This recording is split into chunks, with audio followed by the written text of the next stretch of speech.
It's already live. Watch your curses, okay? I can go in and delete as much as I can, but you know, we're gonna just let it be. I'll go in and delete. I don't care. All right, guys, we are live. Let me share. She's live. Let me get up on here. Okay. Share. Where's my page? Tammy going first, right? Up. Yeah. No, I go first and then I introduce. Yeah. Okay. Hold on, let me just get to sharing. Because sharing is sharing. If I can get on the page.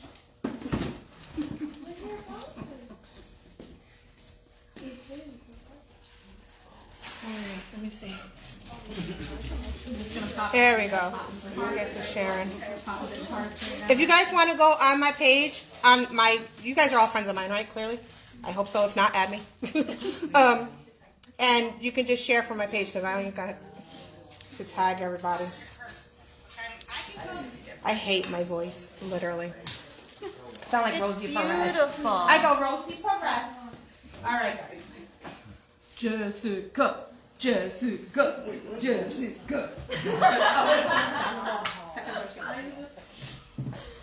Alright, I need my whole, go back on my sheets. Because clearly I'm not good.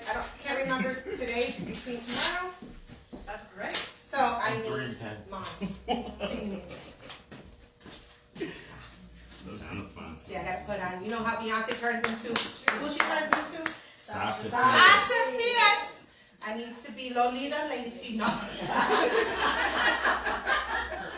Alright, everybody, let me try to be professional here. First off, I want to welcome all you guys and thank you for joining Blessings' 3rd Annual Women's Empowerment Benefit.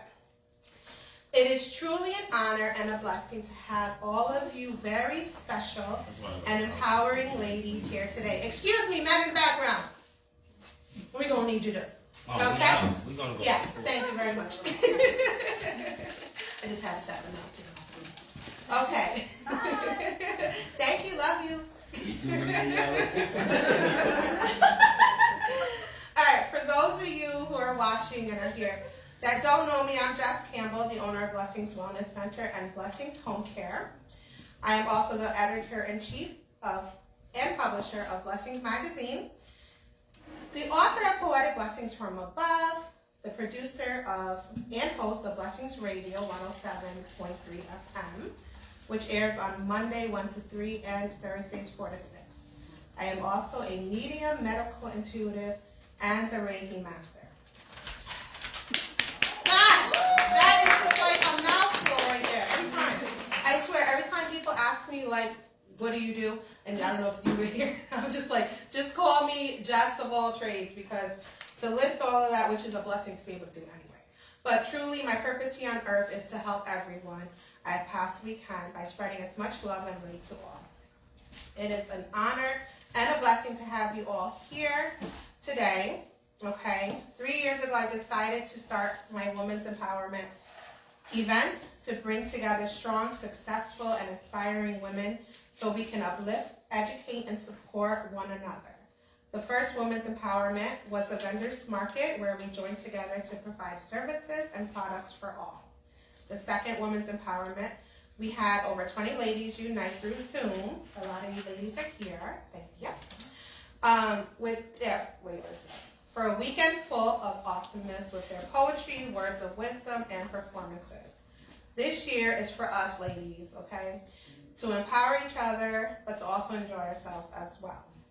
We will be honoring the great Miss Shana Gourdine. I love you. Woo! Okay. For all that she has done, all that she continues to do with the Blessings Woman of the Year Award.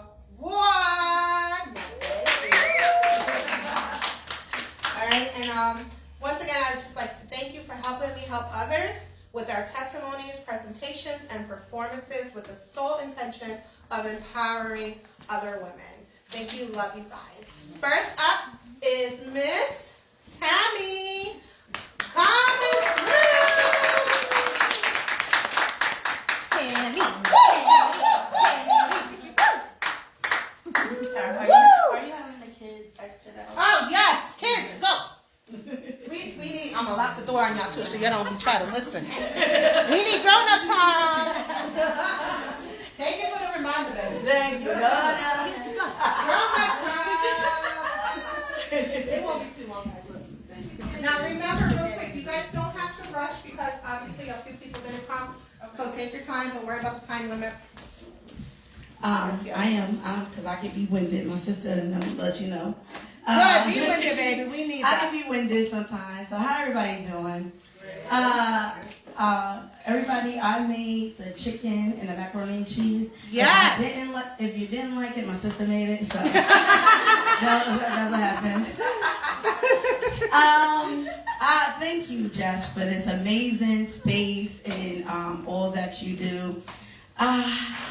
When you ask me, like, what will I talk about? And I'm like, I'm used to doing stand-up. I'm a stand-up comedian, and I've been doing it for 10 years. And it's not easy being a woman in a male-dominated field.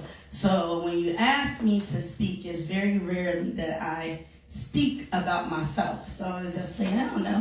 I'm going to tell some jokes, give a little lesson somewhere, and move on my merry way.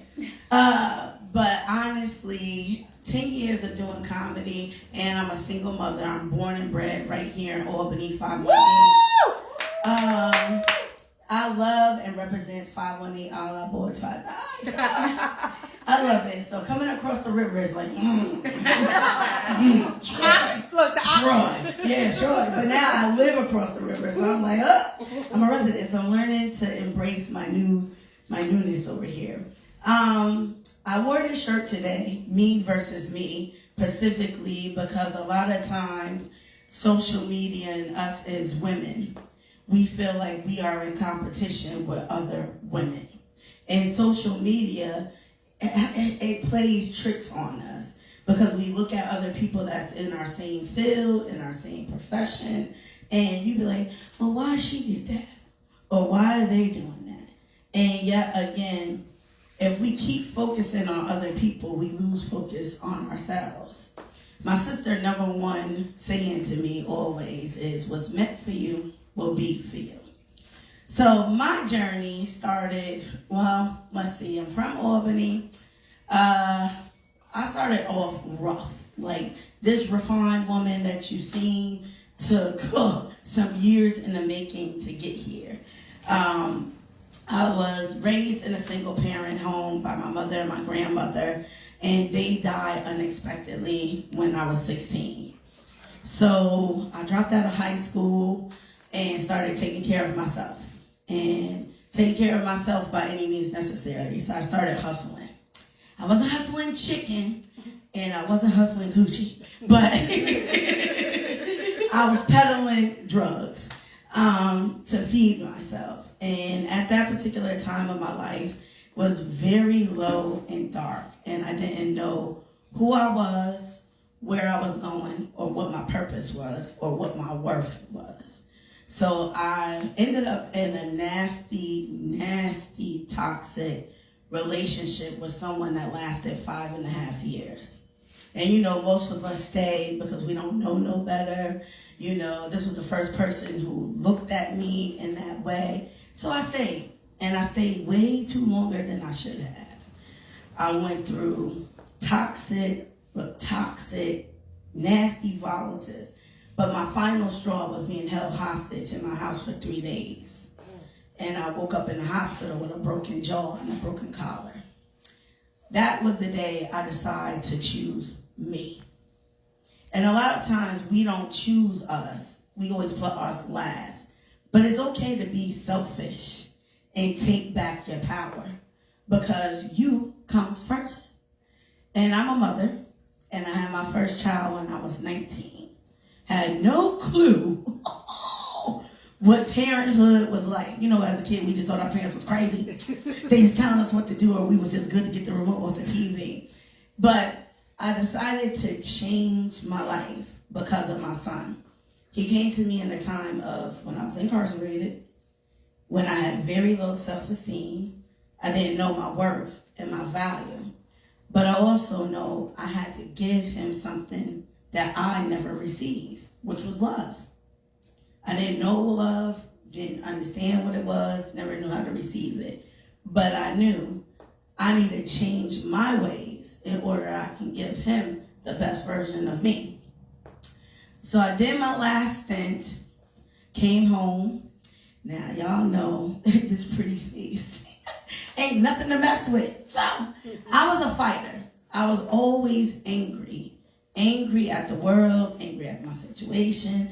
But my son brought out another side of me of being nurturing, being caring, being humble, and wanting to give more to him. So I started pushing myself to be a better mom. But of course, as what we do, we sometimes stumble back into old patterns because that's our comfort zone. You go back to what you used to and know because it's comfort. So me, of course, get into what? Another sick, toxic relationship. But this time, it wasn't on a sexual abuse type or violence type. It was more mental than anything. I can take a punch in the face. I can take getting thrown down the stairs. I can take being raped. But that mental abuse, that's always sticks with you. So even as I stand here in front of you, I'm still not that confident in myself, but I make myself to believe I'm confident in myself. And that's why I said me versus me, because we tend to be our own worst enemy sometimes. And taking a hard look in the mirror and looking at your truth, guess what? It's the hardest thing that you can do. Because we sit there and we think of all the woulda, coulda, shoulda, or I don't look like her, she don't look like this, or feel like that. But guess what? You are designed who you are truly are meant to be. Whether you're short, whether you're fat, whether you're tall, whether you're skinny, whether you got a fat booty or no booty. You know what I mean? Amen for the no booties. No booties. Black wall over there. Pancakes for dinner. So as I'm embarking on this journey, I come across my sister that I'll introduce in a minute. This group and organization that I'm a part of is Her Temple Monologues. Didn't understand what it was, didn't know what it was. It was my first time headlining at a local show because I had been doing stand-up for quite some time, but I never took myself seriously until I went to California to a Females in Comedy convention. Now, this is how desperate I was and crazy I was because, you know, when you have that ideal and vision, it's like you got to go with it no matter what. So I took all my bill money to go to California to see if I'm built for stand-up. Mind you, I didn't know what I was doing. I would just get on stage and share my truth, and people will laugh. So I get out to California. I'm around all these celebrities and stars, and you would think that would be the happiest moment. It was the worst moment because all of my insecurities started playing on me. All of my self-doubt started playing on me. All of everything that I thought I wasn't was playing on me. And actually, it was the opposite that happened to me. I went out there with just business cards and just to gift the gab of introducing myself, because who's your best promoter? Yourself. I didn't have nothing to lean on but me. And that's how I wind up getting on a tour with Cat Williams. That was the most amazing thing that happened to me, but at the same time, it was the worst that happened to me, because then leeches started coming out, and then people assume that you're going to make all this money, but yet nobody ever really asked me, how am I? Are you okay? It was just like a whirlwind of things that were happening. So of course I'm thinking I'm going to get a big check. This is going to be it. After taxes, paying bills, and then I came back home to eviction notice, and my power turned off. But out of all of that, I still believed in myself somewhat, and I still believed that I had a purpose and a dream. So I still kept going. I went back out to California the following year after I moved, got me a new place, got my kids settled, and I still invested in myself and my craft. I started taking joke writing classes. I started being involved with her temple monologues. And Shay came to me when I was so unsure of myself. And when she brought the idea about all women empowerment group, I was like, girl, I don't know about that. Because of my background of being locked up with other women, seeing how women can be manipulative, they also can be narcissists and things. And it was so eye-opener to be a part of something that is so bigger than yourself. And also to be a part of a dysfunctional family. You like some, you don't like some, we get along, we may not get along, but it's okay.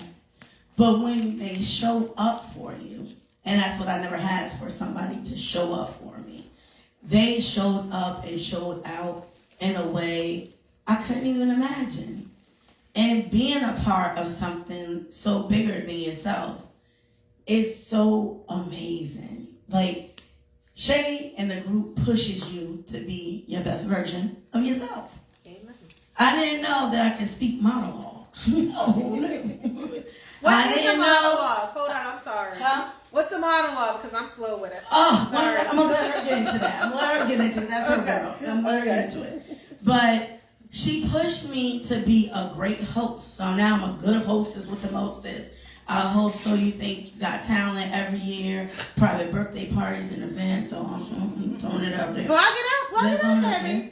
That's what we're here for. So she pushed me into acting. I've been in a couple of YouTube films because of her. She pushed me to be other than a mom, other than somebody who survived abuse, other than that, because that was always my story. But it was bigger than that. And if you don't get anything else out of this today, no, it's you versus you. You ain't versing her, you ain't versing nobody, but you're versing yourself. You challenge yourself to rise to the occasion. You challenge yourself to see beyond what other people see you to be. Because I was always the black sheep of the family. Oh, I ain't gonna be shit. You know what I mean? But yet, I always felt there was more, but I never had that push. And I got that push once I joined her to put monologues. So now there ain't nothing you can tell me. And I performed at Comedy Works, and I performed at the Funny Bone. I've been down to New York City. I've been on a couple of tours. And now I'm embarking on a whole new journey in my life, which is catering. I didn't get this way by looking at food. But so because of the pandemic, we couldn't travel, and I couldn't perform like that. But anytime I always got into a tight jam versus me going out in the street selling you something, I went in my kitchen and I started selling dinners. And because of it, like I sent my daughter to Spain, to Portugal, paid for tuitions by just selling dinners out of my kitchen. You know, both my kids have graduated from high school. My daughter is taking her LPM exam this week. My son, he's still trying to figure life out, but he's a good kid. He's a good kid. I ain't a grandmother. Thank you, Jesus. So, all of that said, like, we are amazing. We can do anything that we set our minds to, and sometimes in life, we are our own worst enemy. And I know for a fact, I'm my own worst critic. And as I speak to you ladies, I speak to myself. And I want to encourage each and one of you. Forget social media. Forget what the next person is doing. And just focus on you. No matter what ideal or business adventure or anything that may sound crazy, do it. You know what I mean? Yes. Try it. Because what's the worst you can do is not do it. And then in the mind, you play in your mind, shoulda, coulda, woulda, whatever. So I'm embarking on catering. I still do stand up. I've never left. I just celebrated, like I said, 10 years in the business 2 weeks ago.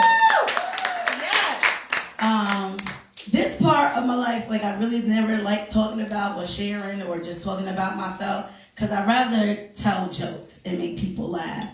But being on stage is cheaper than, being at a therapist. So, I'm just saying. But, thank you so much. I am on Facebook. My mom named me Tammy K. Cobb. My stage name, so y'all want to know. Yes. My stage name is Lady T. My brand and everything is The World to Eat Fried Chicken. It is my comedy, and it's also my catering business. Because comedy is my pleasure and laughter. Amen. But so if you like the food that I made, which is the chicken and the macaroni and cheese, We love it. holla at your girl. I do birthday parties, private parties. I also do date nights as well. And it's also, if you need a comedian, want to laugh, get a little laugh in there. What's your phone number, email? Yeah, I'm going to give you all Okay, that. I baby. got you, Jess. I got you. I also have some masks for sale today, so if you want some, ask because I'm here today. I'll give them to you at a special discount, $5 versus $10. So if you want to support a sister, I am on Facebook, Tammy K. Cobb. I also have a comedy page, The World to Eat Fried Chicken, as my jokes, everything on there, plus my food. I'm on Instagram, Tammy Cobb for L. I also have another page, Lady T for L. But don't be afraid of yourself. Don't be afraid of the unknown, because that will hold you back. So, if you want to holler at me, call me, 518-505-2630. I gave everyone here, I got y'all people that walked in, I got business cards. I see new folks that walked in, I have business cards. I'll give you my business cards. So, the next person that is about to come up, I'm about to introduce you now. This is what I love to do the most. So, this woman is phenomenal. She hails from Brooklyn, but by way of Albany. She come a long way, and she is my soul sister by heart. Y'all start giving a round of applause for my girl, Shavina Richardson. She got a hand for That was great. You did phenomenal. I'm so proud of you. I'm so proud of you. Thank you. All right. Well, I'm gonna make sure I get this on the street. I see that Jackie with that Jackie. I'll make sure that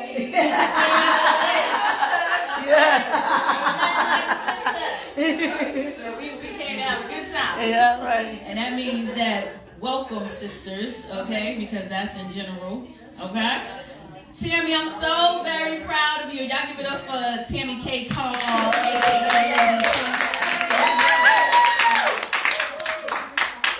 So, I am Shavina Richardson, but I also go by Brooklyn Shay. So that's how most people know me in the community of entertainment and the arts. Professionally wise, I am a social worker, and I love what I do. Bringing it back a little bit in terms of how, as she was mentioning, talking about her simple monologues and how I got into social work and everything like that. I went through a very turbulent time of my life where I was married and I was happy, I had my wonderful children, and my marriage came to a halt, standstill, where I learned my first year of going back to school, going to college after having the kids, that my husband was cheating on me. So, and when I found out, it was around Thanksgiving time. So I was like, I don't feel really thankful for this information that I'm getting. However, I'm going to try to receive it and not let the Brooklyn come out of me. I'm going to receive this in a manner that I'm not going to let my kids, because they were really, really young at the time, be impacted by it. But I wanted to send a message to him to let him know that he no longer had power over me, because he had been physically, emotional, mentally abusive. And I was like, I lost myself for a period of time. You know what I mean? I'm like, this is not the person who was raised by strong, independent women. You know, this is a person who has succumbed to her situation because I wanted to stay, as the cliche say, for the kids and work through it. He didn't mean it, that type of stuff, right? So, in that moment, when I learned of it, it just was a switch. It was just like, you or nothing, them or nothing. I choose me. So I broke his phone, threw it down the stairs, took my ring off, threw it at his head, packed up my stuff, and was like, I'm going to take my kids and I'm going to go, for the holidays, I'm going to go down to the city. I'm going to go to my family in Brooklyn, and I'm going to kind of re-up a little bit, right? So only learned, because he was pissed, his ego, his pride, everything was mustered up at the time. So he calls and he's like, you could stay your bleep, bleep, your bleep, bleep, and this, that, and the third. I changed the lock on the house. You know, you ain't got no home to come to no more. You can't leave. You know, you chose to do that, so stay where you at. So I said, okay. Here come Brooklyn. Let's go. Turn this up a notch. I remember, and we lived in Cohoes at the time, so it was snowing so bad there. But in Brooklyn, it was cool. But we got on the highway, and my mom, my dad, the kids, and I'm like, nah, you're not gonna lock me out of this house. Like, when I left because of the situation that had happened, but I'm going to take back my power yet again. So I get there, I go to the police station, because mom ain't raised no fool, and I said to the Cohoes police, of all police, okay? So I'm like, listen, this is a situation, listen to the voice message, and I need to get back in the house with these kids. Went to the house, got back in. He wasn't there initially when we pulled up, but he came, and the cops was like, you know, you have to vacate, y'all go to family court, blah, blah, blah, blah, blah. He wasn't happy about that, of course, but I took ownership of the house for a little bit, and then I chose to, with the help of the wonderful people in Cohoes, the school was phenomenal, because I didn't want to change the kids' schools and stuff. They were able to help me get into a two-family house, right? On my own. So we go through all litigations, do what we have to do. And as we were going through it, he just kept, I felt like violating my temple. You know what I mean? So I'm like, why does this man just won't let go? Like, let go, let God, I'm over it. You know what I'm saying? I'm trying to move on with my life. And he could have cared less. He's like, I'm just going to run you through. So it took 4 years to get a divorce from that man, okay? Going back and forth about custody, the house, the this, the that.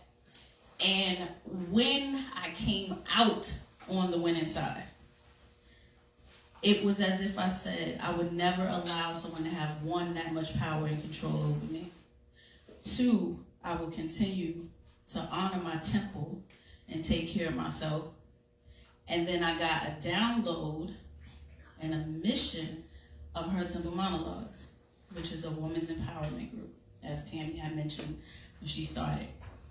And in this notion, it came about because I was helping some gentlemen in the community do poetry and do poetry in motion and all this other type of stuff. And I was like, we have nothing really for women to have a sounding board so that they can take their voice back, take their power back, articulate some of the things that they've been through, but in a manner that was kind of like going around the back end talking about health disparities, talking about domestic violence, talking about, you know, the things that had impacted our life from all type of abusive situations, but also from a place of growth and empowerment. So I said, we're going to use this and take a spin off of the vagina monologues. And we're going to call it Her Temple Monologues because we're going to take care of our temple. So when I brought the idea to the ladies, they were like, what is a monologue? So Justice is going to answer your question. So a monologue is like spoken word, okay? So spoken word in the sense of you are unpackaging and bringing to the forefront a theme story, okay? So if it happens to do with women's empowerment and you want to uplift your sisters and you want to talk about that, you're going to use something that you particularly have been through to tell that story. So some people call it like their pocketbook, their purse. Unleash this particular information that has happened in order to invoke your audience and bring them into your story. So by the end, in the beginning, you start off, maybe a little depressed, going through your little story, right? Then in the middle, you see you get little legs and you coming out. And then the end, there's always that triumph. There's always that overcomer spirit of being on the winning side, okay? And if you are not on the winning side in your monologue, it's okay, because you're showing a level of transparency of life is not perfect, we are not perfect, things are not always going to work out in your favor, but you're going to elicit something from that audience and from that person to feel and be compelled to say, wow, that resonated with me. I understand. And outside of the monologues that we have experienced and that we have put on since 2012, that's how long we've been in business. So, next year we'll be celebrating year 10, 22, my favorite number, 22. Yes, honey. From that particular experience and just being present with people and being able to see and hear some of the stories that people have, shared with us after we've gotten off stage, and they said, wow, like I was able to leave my abuser because of the story that you told me. I was able to help another sister grow and, uplift her, even if, I really didn't rock with her, but I saw she needed something at that time. So when Jess, thank you so much for this platform, Thank you, my love. asked us to be here, I was like, I'm going to talk about the part that is a little difficult sometimes when running an empowerment or a woman's business and a sisterhood, right? Because with that, as Tammy hinted to, we all have things from our childhood, right? So we learn those things to help that protect us. Our vices, where we go into that survival mode when someone, typically is violating us. They may have embarrassed us and our ego and our pride getting in the way and so forth. So attempting to have a business centered around women and we're supposed to be empowering them, the downside is that everybody is not always going to play nice. The downside is that people are going to get envious, jealous, and so forth. Now, spiritually, because I'm very spiritual now and I've been tapping into that more, I know that it is other forces and other entities trying to disrupt the flow of what you're meant to do. Okay, so I know that. But not everybody in the group is spiritual or inclined to believe what I'm saying. So you have the strife, you have the cattiness, you have the people that's backstabbing, talking, causing chaos in the middle of something that's meant to build people up.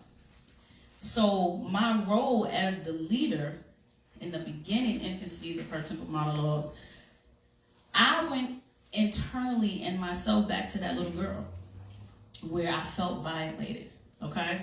And then I went back to that woman who found out that her husband, violated her. I went back to a space where now I need to protect this entity. I need to protect what I'm trying to build. And why can't they see this?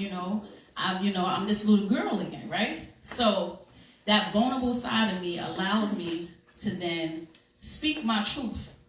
But I spoke it in such a general manner and like a Facebook Live type of thing initially. And it was so general that people that was in the group felt felt attacked. Like, oh my goodness, is she talking about me? Did I do something wrong to her? Are we gonna still be able to perform? Are we breaking up? What's going on? Why is Shay so upset? Because she typically is not upset. She's like easy breezy. And I was like, no, I need to let you guys know that this is not okay, that we need to come together. We used to sit at meetings before COVID and we used to talk about certain entities that it was one-on-one. It was personal because we had an opportunity to do that. But when COVID happened, No. It just took that, kind of took that away because we were meeting via Zoom all the time. So now people got more idle time to think like, oh, well, I still see Shay doing this with this one. I still see things happening over here. They might share a post here, there, whatever. But what happened to the collective? What happened to the group? And I'm like, wow. So people are really still on this cattiness. Yes, they are. Because no agency, organization, or anything is ever perfect. There's always going to be something that people don't like. There's always going to be something that people criticize you about. And you have to decide for yourself, is this something, your business, your entity, your fiber of what you're trying to bring and invoke into this world, what you're contributing to society? Because ultimately that's what we're here to do, is to shift the vibration and to do something to bring light to the world, right?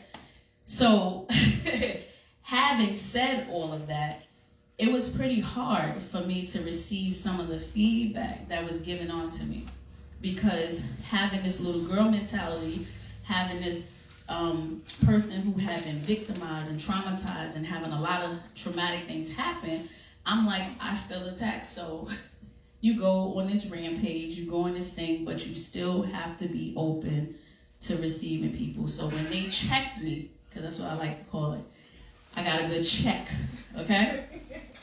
And that good check allowed me to be very transparent, very honest with people about my past, be honest about, my shortcomings, be honest about some of the things that I was not perfect in. And I had to understand, like, just because you coming from an abusive situation, you're coming from something that you meant this business to be something of empowerment and uplifting, all right, you still are not perfect. You still have to be open and relinquish some form of control. Because in a business, those who are normally leaders and running stuff normally like to just do things themselves because they know it's going to get done. Could y'all piggyback off of that? Is that true? Okay, so you have this controlling side of relinquishing that control to people. So when you're checked on something, it can feel as if it's constructive criticism coming at you, right? But that constructive criticism, though you may receive it, I'm a social worker and I know, constructive criticism is good, chaos is good, the vibration is good. However, you don't want to hear it. You know what I mean? You definitely do not. But this is a part of the sisterhood and the messaging that I wanted to continue to just relinquish to the ladies, that if I can own my stuff, I want you guys to own your stuff, and I want you to be the best version of yourself. Amen. Okay? Mm-hmm. I want you to come to the table and present things to us in a manner where we're going to grow.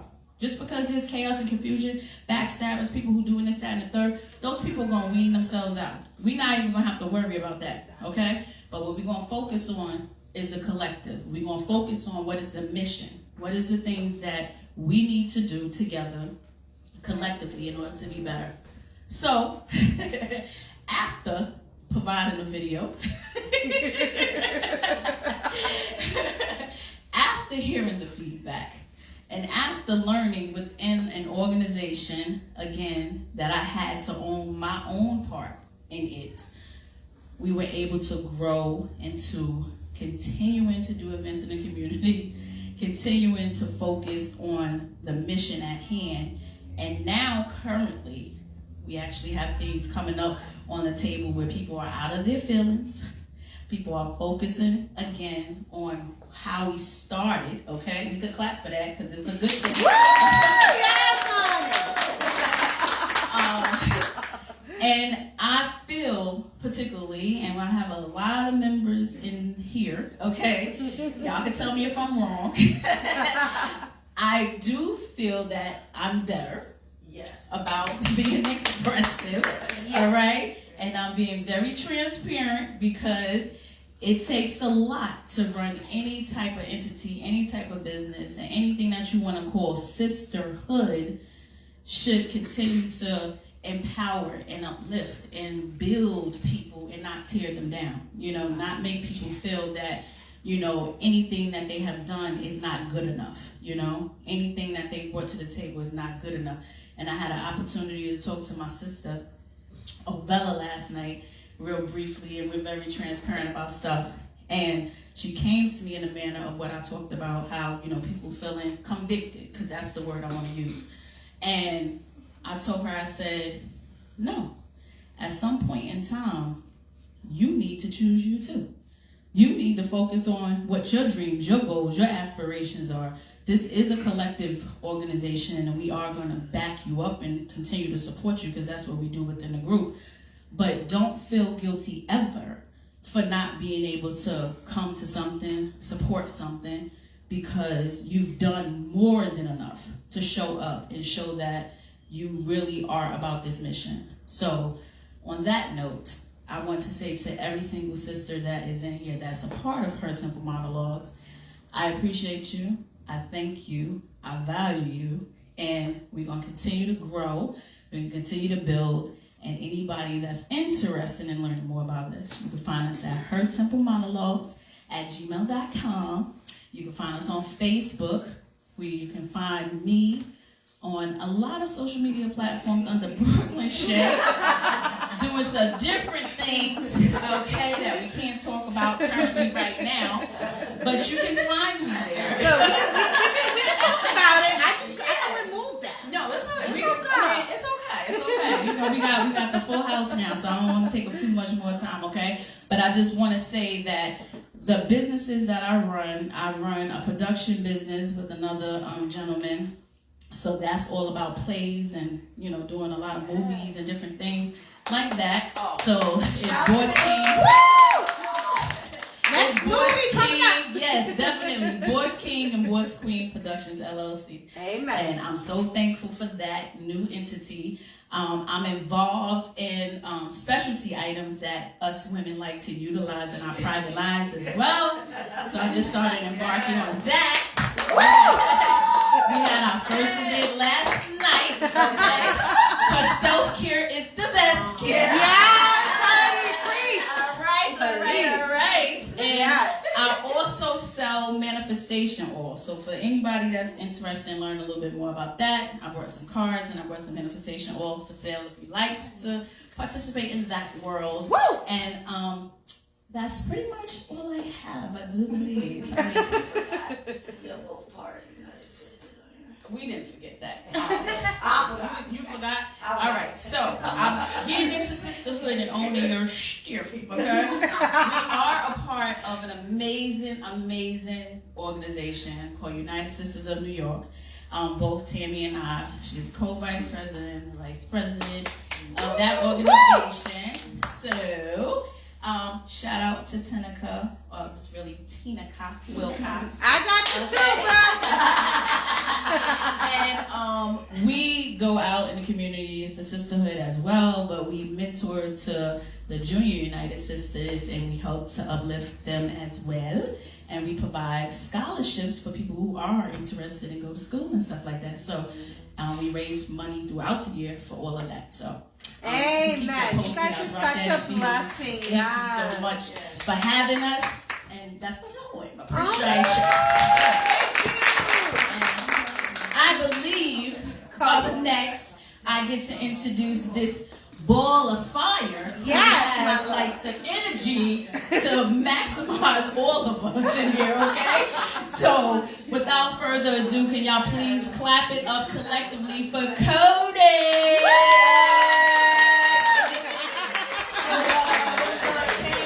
You're welcome. We're staying safe to the beats. I love it. Little thieves action there. We gotta keep the germs down for everybody. Shay, awesome. Love you, girl. Amazing. Tammy. Holy hell, girl. That's a lot. like my struggle.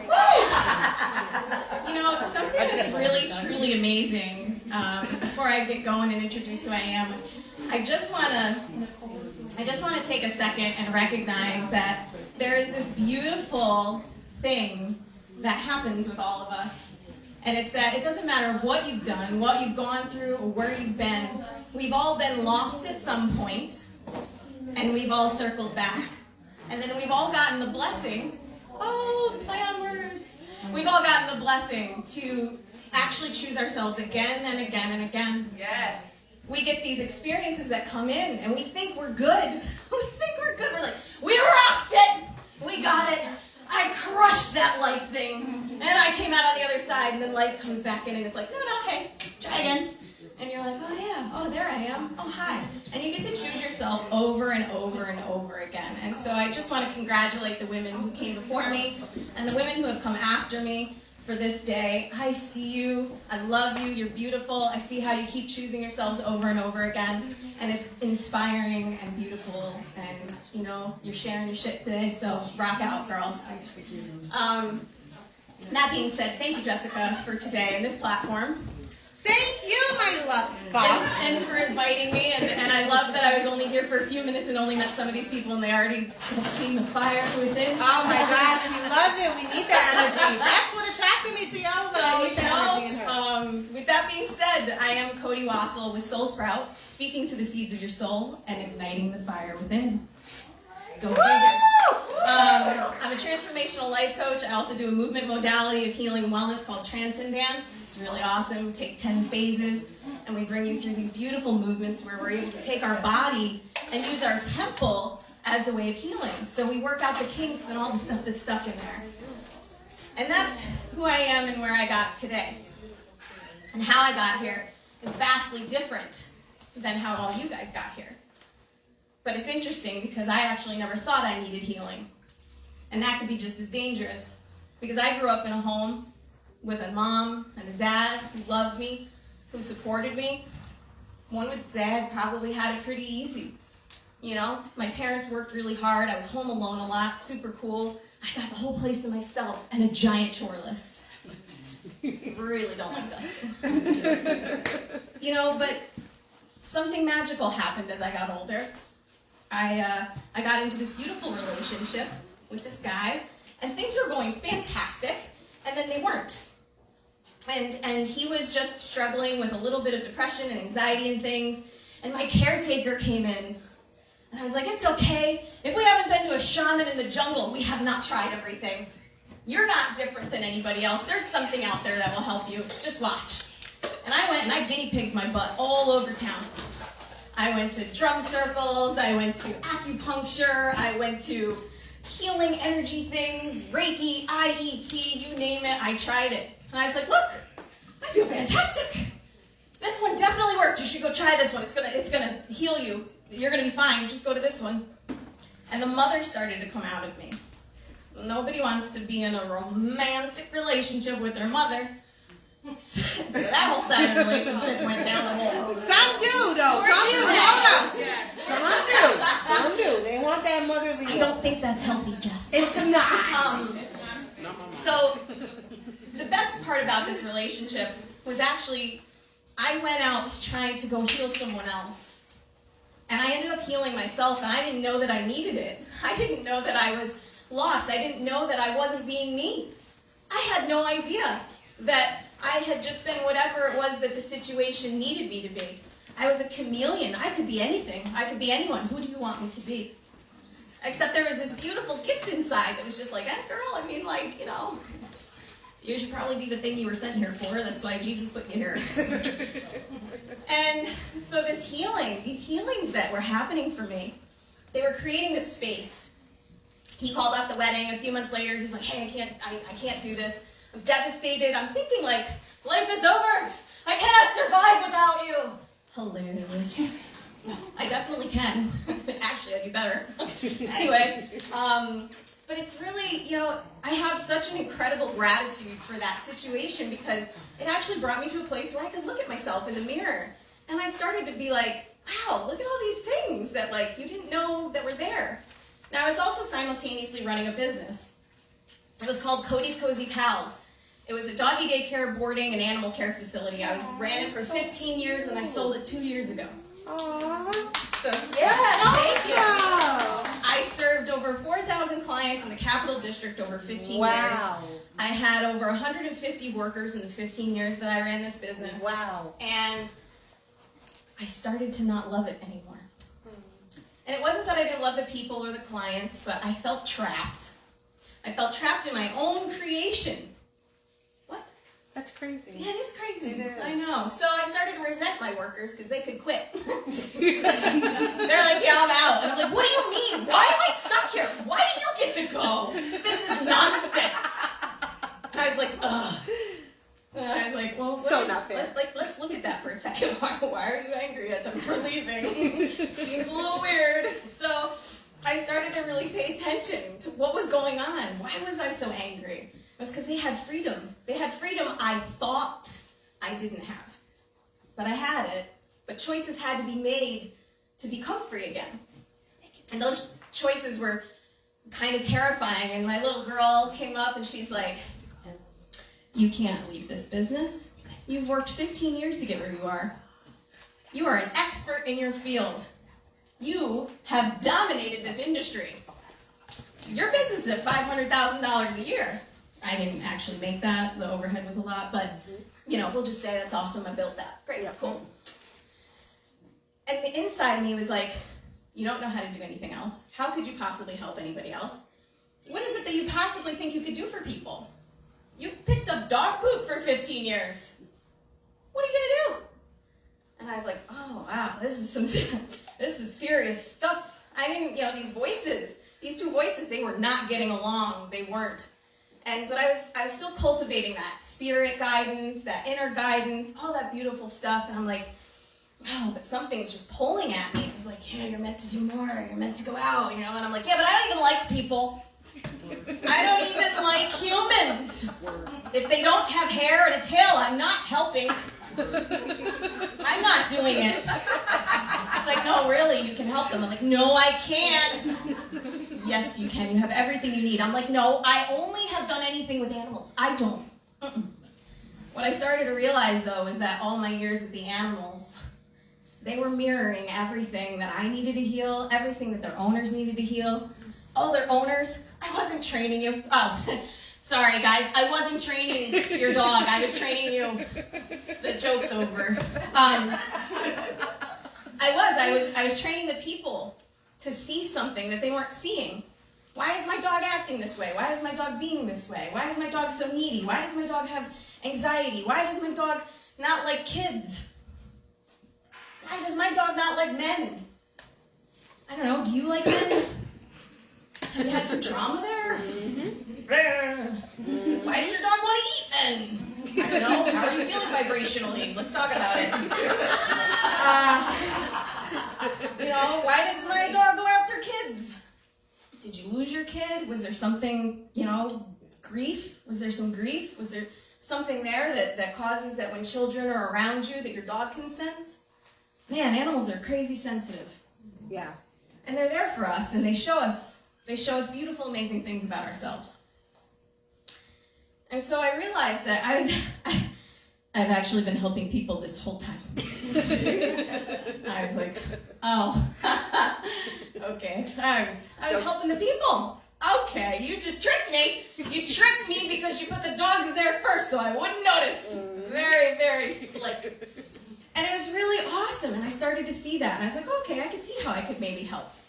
So I was sitting by the pond one day at the crossings, and I was like, all right, here's this calling, there's this longing, this discontent. I'm going to jump. I don't know where, though, but I'm going somewhere. And this little duck comes by, and he starts swimming, and he goes down really deep. He goes down real deep, and he pops his little flippers up. And I'm like, wow, he's going for something really good. Like, whatever he's eating down there, it's tasty. And all of a sudden, I have no idea what duck butts have to do with this inspirational moment, but this is what happened. Out loud, I say, I have to sell my business.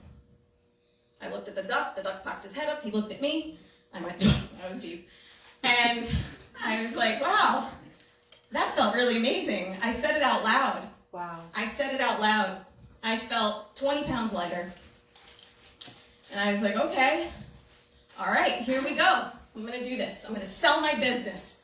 And the moment, and this is the thing, right, that you get that moment where you're like, yes! And then that little voice immediately goes, are you out of your mind? And I looked at it and I went, yeah, I'm all done with you. And I was ready to embrace being out of my mind, out of my comfort zone, because comfort's where you go to die. And I'm about to live, and I'm going to live the life I was meant to live. Woo! Yes, honey. So now, how does one sell a business? I have no idea. I've never done that before. Oh, okay. No problem. Well, the good news is I have like all these like angels and guides and things that real show up creepy sometimes. So I'm laying in bed and I'm like, okay, Jesus, angels, guides, like forces of creator, whoever, I'm going to sell my business. You heard it today with the duck. Now how? Right? Because we don't always need to know how. We just need to take the first step that gets us there. So I took the first step, and I told this voice to take a hike. My second step was now the step, like actually selling it. And all of a sudden, in the middle of my bedroom, there's this voice. I live alone. It says, call Jen. And I'm like, oh gosh. Hello? Hello, is there anybody in here? There wasn't. And I was like, okay, well, call Jen. I'm like, be specific, like, I mean, Jen's kind of a common name. And all of a sudden, I just got this wave of, it was one of the women that had worked for me before, and she had worked for the state, and she had started a pet sitting business on the side while she was working for me. I said, hey, it's in competition, so you kind of got to do your thing, and we left, amicably, and it was her that they were talking about. So I text her. This is where things get really weird. I text her, and I say, Jen, hey, can we talk tomorrow? She goes, this is so strange. She goes, I was watching TV. I said, well, that's not very strange, Jen. She goes, no, but the little boy's name is Cody, and they were just yelling out his name. I'm like, so you mean these invisible guides were yelling Jen in my bedroom, and they were yelling Cody in your living room? They will do it. I was like, you can't make this up. So I'm either completely insane, or this is legit. I went with this is legit because you just get used to the voices after a while. It's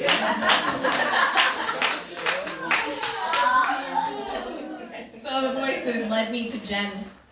I had a conversation with Jen the next day. Turns out her husband and her were interested in buying my business. I said, hey, what are you doing? Da, da, da. She's like, oh, we're thinking about opening up something like you have. I said, well, how about you just buy one that's already ready? She goes, wow, really? Yeah. So 6 months later, they're taking over the operation, and I'm free. And just before COVID, we signed the papers, and they officially took over. It is. That's exciting. Except they still have no idea what I'm doing. So now business is on its way out. Cody's over here going, I have no idea what I'm going to do next, because I can do anything and be everything. That's just as bad. That's like knowing... It's just too many options or too few options. I think they're both equally struggling. So I was like, okay, well, if you could be anything, what do you want to be? And this woman calls me, and I had done those, the mind movie things where like it's an app, and you can get in there and you can like work on your mindset, practice these different things. So I signed on to one of those, and I'm like, cool, $400 later for something I'm never going to touch. I did one course. I was like, yeah, I rocked it. I'm done. Well, I forget about this thing, and this woman calls. She goes, hi, this is so-and-so from the Dreamgirl Bullet. And I hung up. And I'm like, yeah, okay. Free vacation, my butt. Nothing's free, lady. I'm like, who's this girl coming up? She calls back. She goes, oh, we got disconnected. I'm like, no, I hung up on you. She's like, why? I was like, because nothing's for free. She goes, no, you already paid for this. This is a complimentary ticket. I was like, oh, all right, great. This is a complimentary ticket. For where? She goes, Dream Builder Live in California. I said, when? She goes, January. I said, I'll be there. January, New York, January, California. I mean, Hello. you didn't have to twist my arm. At all. So I go to the Dream Builder Live event. This woman, Mary Morrissey, no idea who she is, but she's wonderful, by the way. Yeah. And I don't know who she is, but I walk through the doors, and these people are dancing. And I'm like, what cult bull poopy did I just walk into? These people are dancing, and they are singing, and they are moving in unison. Somebody's getting sacrificed. This isn't good. So, the other side of me went, what else are you going to do? You're here. I'm like, okay, fine, I'll go sit. So I go sit, and they're dancing around me, and I'm just like, okay, that's great, guys. And what ended up happening is this guy gets on stage, and he says, you're probably thinking this is a cult, or this is a... I'm like, he read my mind, this is magic. Yes, okay, he gets me, all right. Turns out it was Mary's son. And she gets on stage, and she starts speaking, and she brings this poise and this wisdom and this air about her where you feel a hug, you feel her love, you feel her groundedness, you feel her playfulness, but you feel her wise woman. I mean, all the things.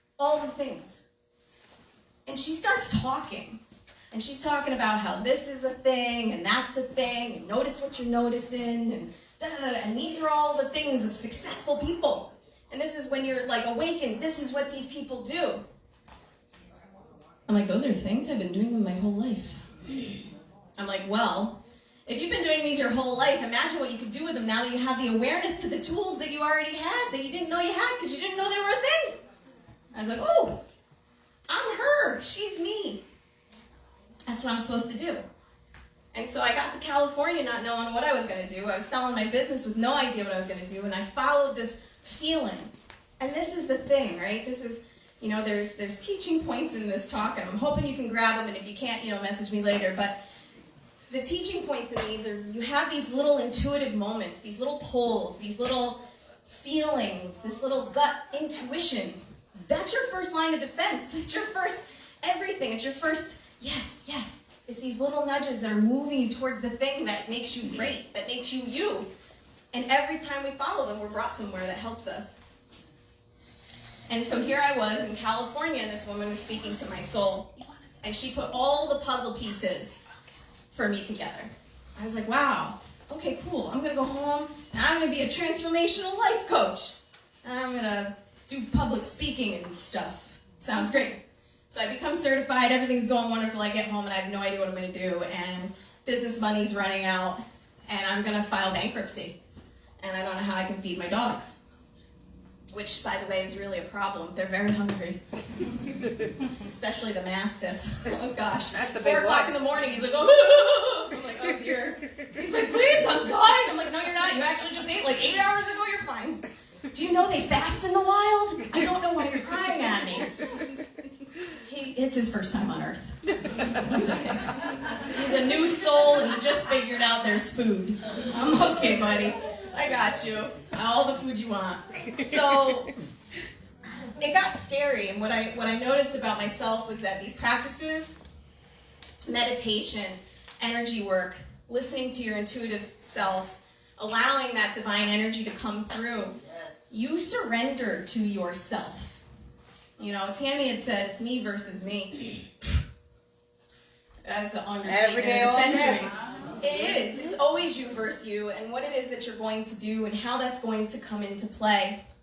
And as I sat on the floor with my knees bent, and I cried to the universe, I cried to Creator, I cried to myself. And I was like, okay, I've got nothing, except I have everything.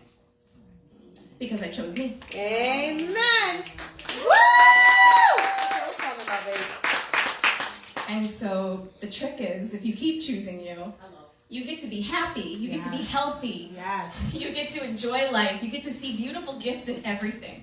And when you raise your awareness and you are open to everything and everyone, except for that negative energy stuff, get yourself some obsidian. Except for that, but when you're open to everything else, life is beautiful. It is heaven on earth. It is whatever you make it to be.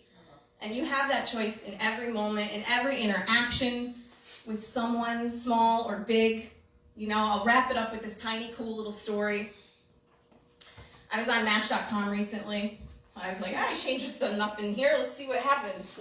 You gotta put it out there. Because you change in here, everything changes out there. So I should definitely get better feedback. And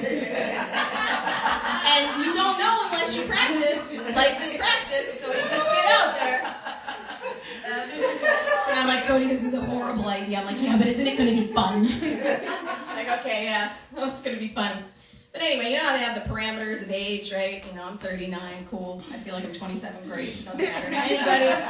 Match doesn't care either. You put the parameters on there, like, here's a 58-year-old. I'm like, Not quite there yet. like, you know, I love everybody, but just maybe not romantically like that, you know? My dad's, you know, Don't knock out sugar daddies. it's all you, Tammy. But this man messaged me, and he was older, but he said, you know, your smile, and this was the difference. This was the feedback that I got from these experiences, was that the men that were actually messaging me now were more open to communication. They were more open to being vulnerable about how they felt. They were using different words and different language, and this was something that was mirrored back to me just through their messages. I was like, wow, this is really amazing. Even if none of these work out, the feedback is fantastic. Thanks, guys. But this one guy, he said, you know, your smile is it just really lit me up, and I wrote what it would sound like to me.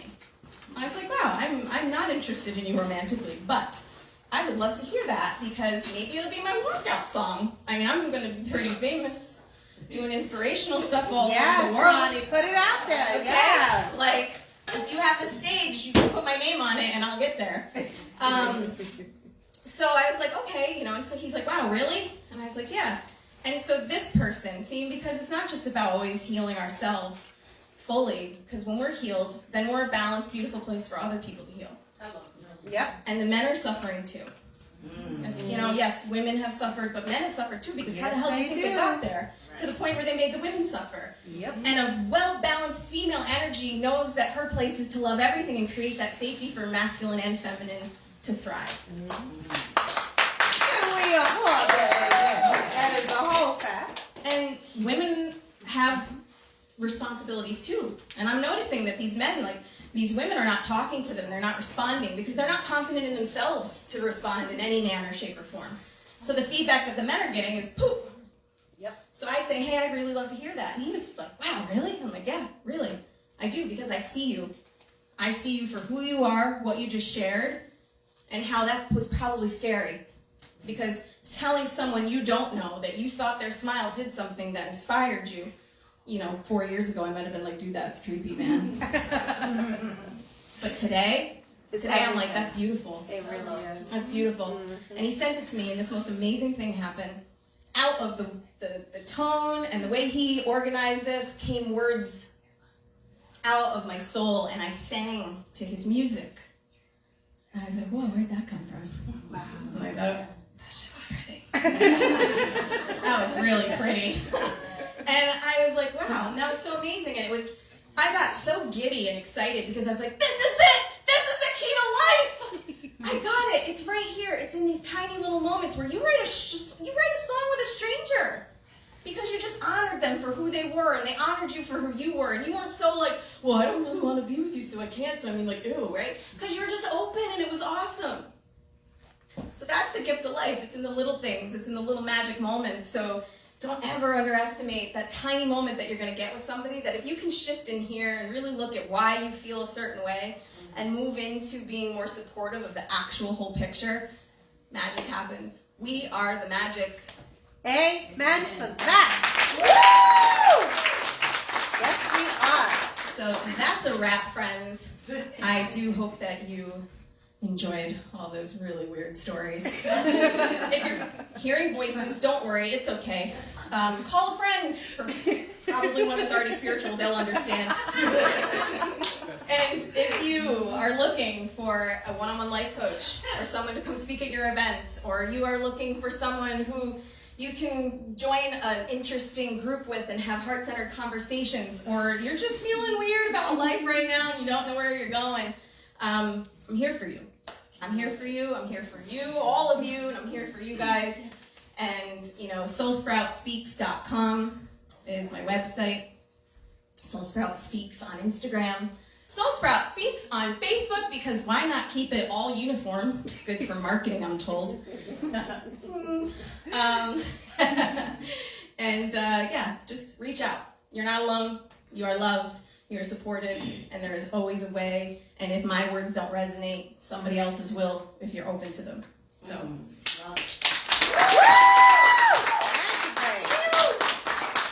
And pleasure of introducing the next lady, Bella. And I don't know her that great, but she gives really good hugs. And she's a mom. All sanitized and ready for you to go, girl. Thank you.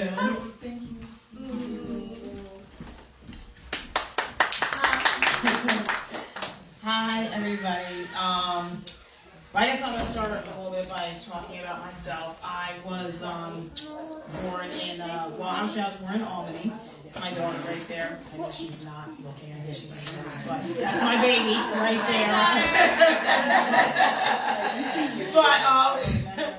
But I guess start like a little bit about like talking about myself. I was raised in Nigerville, which is near Kinderhook and Galatia. I was born in Albany. I was born at St. Peter's Hospital.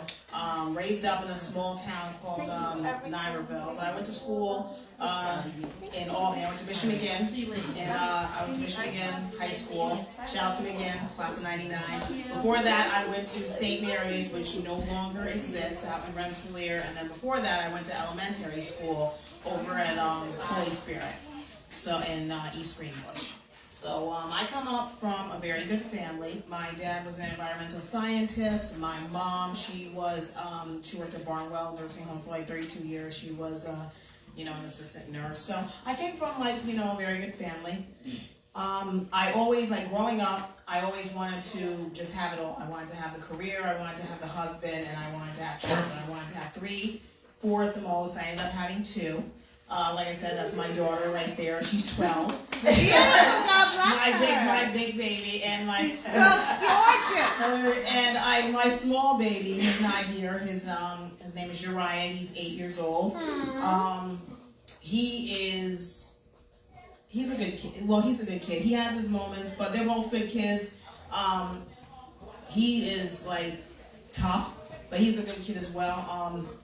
I never thought that I would have a child with a disability, because he has a disability. He has mild autism with high anxiety. The developmental specialist said that he might have ADHD because he has a little bit of trouble focusing. So he's been hit with a lot when he was born. It was a rough birth. He was fine when he was born, but I had a rough afterbirth, and also throughout the pregnancy, I was a little bit stressed. His dad and I, we were going through some issues and everything like that. So, I definitely was stressed. I was working. I had a healthy birth, a healthy, delivery. But it was a little rough for him. He had when he was a baby, he had GERD. He got over that. He had to have his adenoids taken out. He had to have hearing tubes put in his ears when he was 6 months old. And then that was one surgery he had. Then he had another surgery where he had to have the ear tube removed. Then he had to have his tonsils taken out. So this kid has been, I feel like this kid's been through a lot. And also now having a disability and everything. And I noticed when he was small, he started walking on his tippy toes. And I was told when I was a kid, when kids are walking on their tippy toes, that's a sign that they have autism. So I kind of spotted it right away. But I was I think I need to, get him evaluated. I think I need to have him checked. Because most parents, I find, when kids have disabilities, it's they're in denial. They don't want to believe that their child has a problem, when in actuality they do have a problem, and you not helping them is hurting them in the long run. And I didn't want to do that. I didn't want to do that to my son. So I did, have him evaluated. He was diagnosed with mild autism. They kind of they feel like they kind of caught it late. Well, I didn't. I feel like they kind of caught it late. I don't feel like they did, but a counselor who was dealing with him when he was at Story Place, when he was in preschool, they felt that they kind of caught it late, because when he was younger, when he was a baby, he, like I said, he had his issues. Went to the toddler room. He was fine. It was when he got to the preschool room that those issues really started coming out.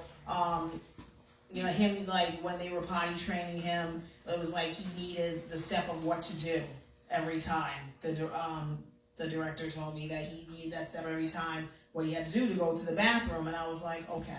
So I'm like, that's a problem, like, cause he can't retain, how to do this. And he would have outbursts, he would have, temper tantrums. This was like every day. Sometimes it would be like 45 minutes, and I would get notes in the notebook saying, oh, well, he had a temper tantrum today that lasted 45 minutes. And I remember one time, and this was like the first time they did this, and like the last time they did this. It was the first time that I got a call from the daycare telling me that I needed to come get him, because he had thrown a very bad temper tantrum. He was throwing his shoes across the room. He was throwing chairs, and he just became like, the teacher said that he became like, he was like endangering the other kids, and she was like, you need to come and get him. And I was like, never happened before in my life. I was like, what is going on with this kid? Because it was like temper tantrum after temper tantrum every day. I'm like, something is wrong. So I went over there, I got him. Like I said, they did have him evaluated. First it was expressive, like he had to go for speech, because he couldn't speak very well. So he took speech, he got exited out of that, and then but he was still having problems. And the head of the daycare said that I think they might have taken him out of speech too early, because he gets upset very easily. Then after a while, he tells you what he wants. So then she said that it's the expressive speech. He can't express what he wants or what he's trying to say. So I was like, okay. So then he had him tested. He went through, had him tested, take speech again, expressive speech. So he did, well in that.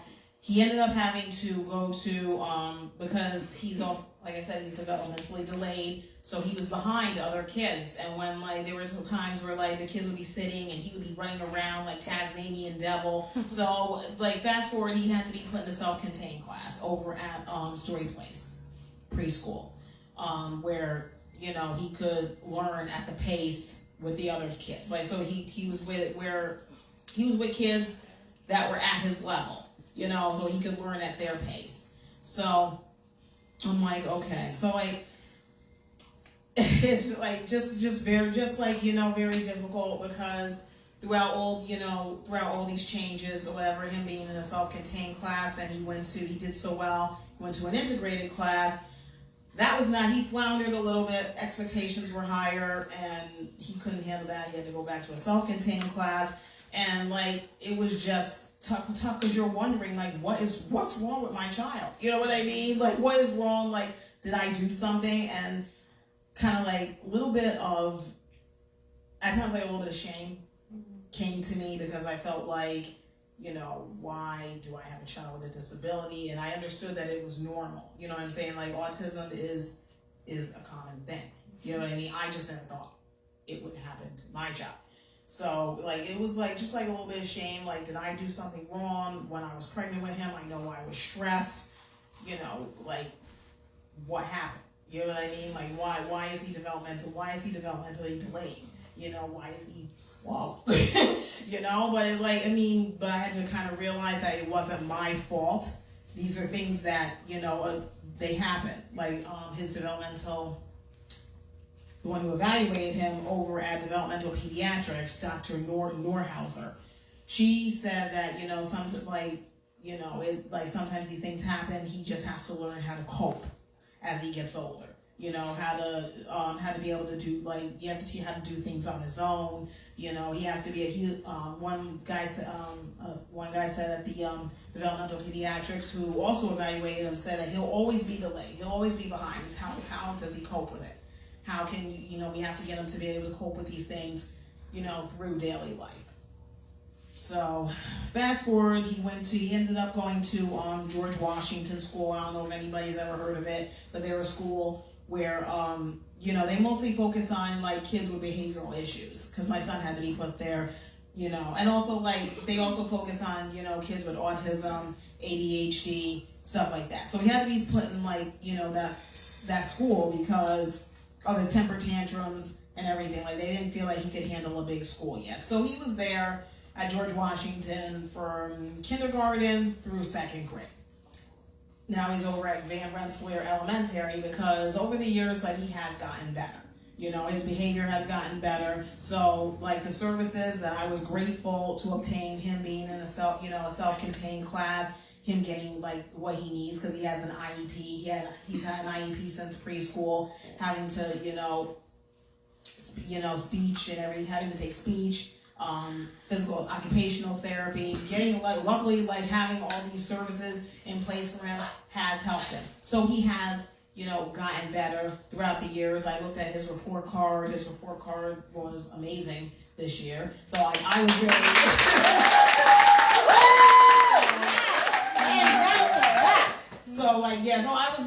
I was very happy. I was very amazed. His teachers, at both schools loved him. He really has, I feel like, and his teachers have said this too, I feel like he really has come a long way from that kid who was just running around like crazy, not listening. Well, he still doesn't like to listen. He's still all over the place. But in school, he knows how to behave. You know what I mean? There are times where he will have some bad days, where he'll have these little outbursts, but most of the time, he's good. It wasn't like when he was younger, he would have outbursts every day. Or just be running around like Tasmanian devil. And I can remember one time where, he was running around in the parking lot and everything like that, and I had to pick him up. I had to spank him. I had to put him in the car. One lady yelled at me saying she was going to call the cops on me for abusing my son. I had to tell her to mind her own business. But now, I can take him in the store, and he's not going to run around like he used to. He's not going to run in the parking lot like he used to. He actually has gotten better, but it's still a struggle. In the mornings, it's still a struggle to, get him ready for school, because he just wants to play. His mind is focused on the phone and on the TV, and it's tough trying to, get a kid dressed and ready to go and out the door and everything like that. Like a normal kid, I feel like sometimes it's even tougher for a kid that has a disability, who has autism and everything like that, because it's just, they look at the world differently and they think differently. And I worry about him, of course, because I do feel like people will take advantage of him. I don't want him to go through the experiences that I went through, being taken advantage of, being, feeling being walked on and everything. I don't want him to go through that, because people will do that if they know you have a disability, or they know that you're a little delayed, a little slow. They will take advantage of you. I don't want him to, go through that. So I do worry about him, but I was told by people that you just have to teach him that, to stand up for himself, and to just have him let other people know that it is not okay for them to treat him that way. So. Amen. That's right, honey. But so like I said, it's difficult. It's not easy. I'm still trying. I still lose my patience, but I just have to try to keep in the back of my mind that he can't help it. This is what it is. I have to teach, as he gets older. I have to teach him, how to be independent. I have to, just find ways for him to kind of, be able to be independent, be on his own. I have a respite worker for him now, so that helps out. I have a sitter for him that, can understand him. So, and, that helps out as well. So I feel like I have good services in place for him. What his future is going to look like, some have said that, they believe that he will have a bright future as long as, he keeps getting the services that he needs. So, and I believe in that. Maybe I'm crazy. I do believe in, There's nothing crazy about you, baby. You believe in your baby boy as you should. Exactly. And he got many, many potentials. He just need a little push. That's it. That's it. You got it. You got it. And that's what people have told me, that he just needs a push. He needs to be just put in the right direction, and he'll be fine. Yes. Like I said, I do believe that, and I do believe in the system, and I I believe that he will have a bright future. Believe in yourself, because you're the power behind him. Correct. Know that. Believe in yourself. Let me just. I get emotional. I'm sorry. Thank you. I love you. Because you know what? A lot of people don't know. Prior to me venturing out to this, I worked with autistic adults for 20 plus years. I just retired 2020. So I get emotional because it takes a lot as a person to work and get paid for that. But for what you do is beyond measure, honey. You know what I'm saying? A lot of people don't have the stability, the patience, the mentality, the emotion to be able to do that. But as for a mother to be able to take care of your son, I commend you. You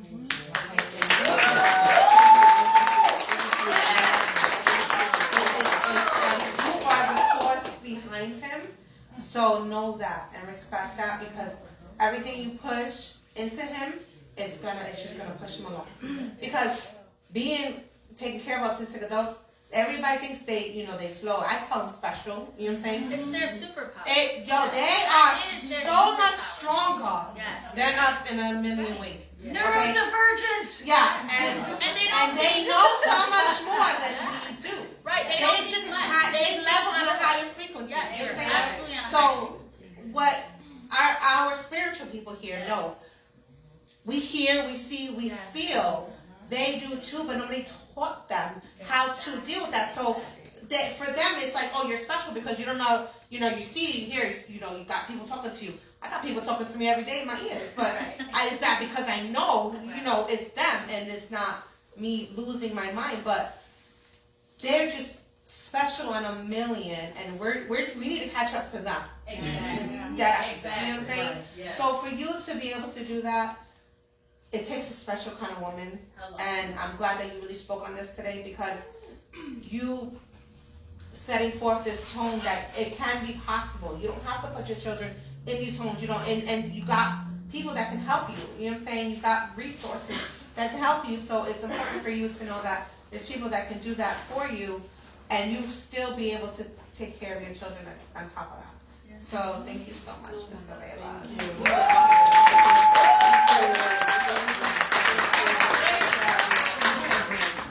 Thank you, everybody. So real quick before we get to Miss Nikki and Justina. Justina. I put the Puerto Rican in it. So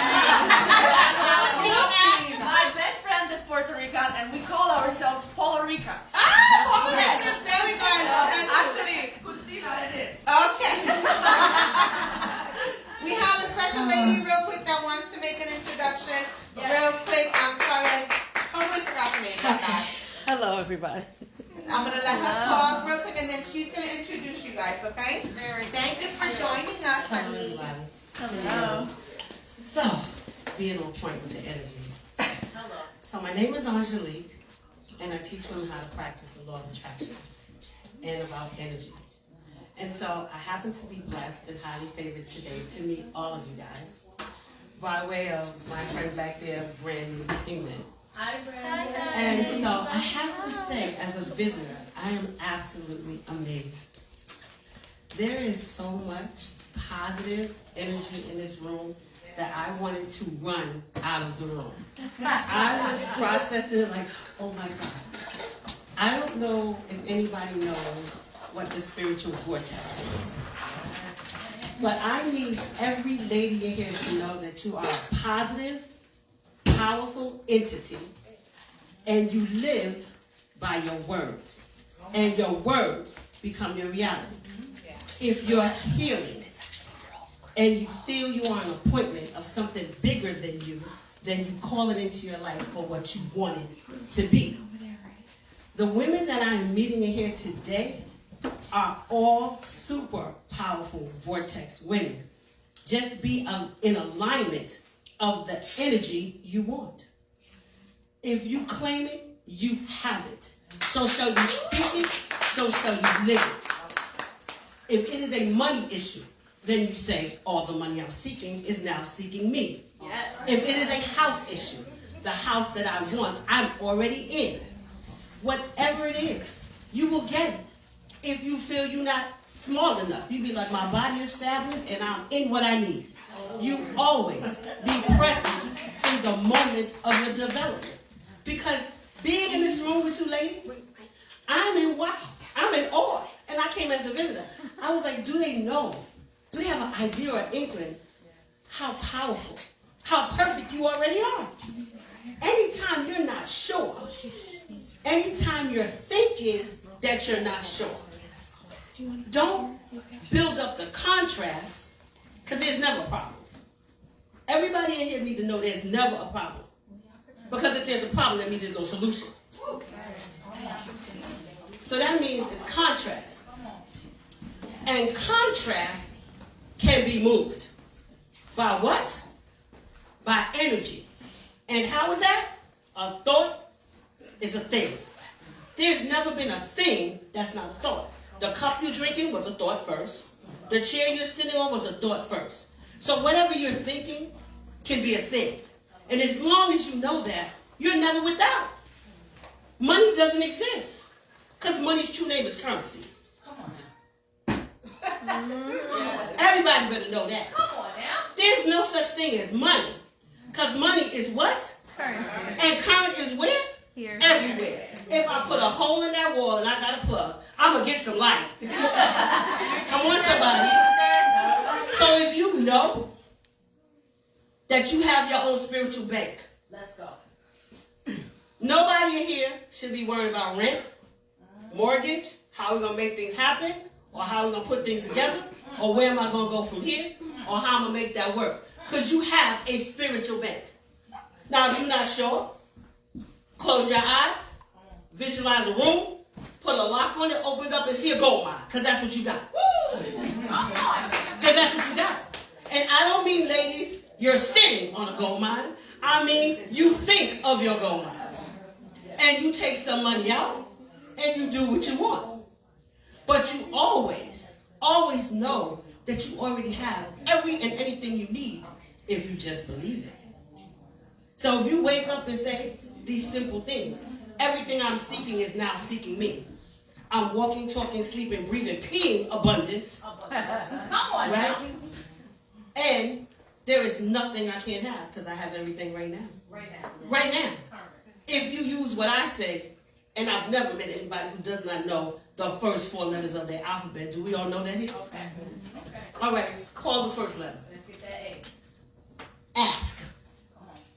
Ask. Open up your mouth and ask. Don't get me wrong, you don't have to say it to another human being. You can launch it into the universe because the universe does not choose bad or good. It chooses sound and something else called megahertz, but let's not go there. So it chooses sound. Give me the next letter. B. Believe. Don't ask for nothing you don't believe in within yourself. You can question your belief, but believe that what you're questioning you still believe in. Next letter. C. Claim it. Step into it and claim it. It is already yours. That's mine. Get. Claim it like you want that new dress, that new Michael Kors bag, that new pair, that new wig, that new weave, that new stuff. Claim it. Be like, you know that's mine. Let's go. That's mine. And the next letter? D. Everybody need to learn how to decree some things. Yeah. Decree. Ask, believe, claim, decree. What does decree mean? It means lock it into your substance through a thought or an action. If y'all ladies got to go to the dollar store and get a padlock, take the padlock with a key, open it up and say, I decree that I'm unlocking my finances. Come on. I'm stepping into abundance. Yeah. If you need to get another padlock and say, I'm locking off negativity. I'm locking off anything that's not good for me or to me, even if it feels good for me and to me. Come on. Watch how things change. Because you don't have to be iffy to get what you want. You just got to know what you want to get it. And that's all I have to say. And know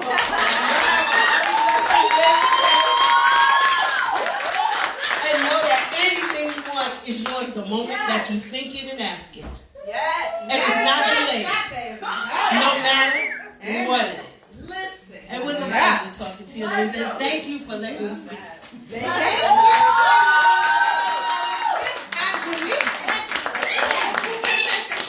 And now I have a very honorable Justina and Miss Vicky, and they are going to all their beautiful blessings. Yes. Thank you, Jen. Thank you, my blessings. The floor is yours. You can put that there. Yes. All right. Well, it is a true honor to be here with such wonderful people. It's Yes. the first time I've ever been in this space, and I hope it to be someplace I frequent more often going forward because it's so wonderful. And your stories have all been really inspiring. I can relate to a lot of things that I've heard. So I'm going to get you started. Yes. Yes. Thank you so much for having us here. Woo!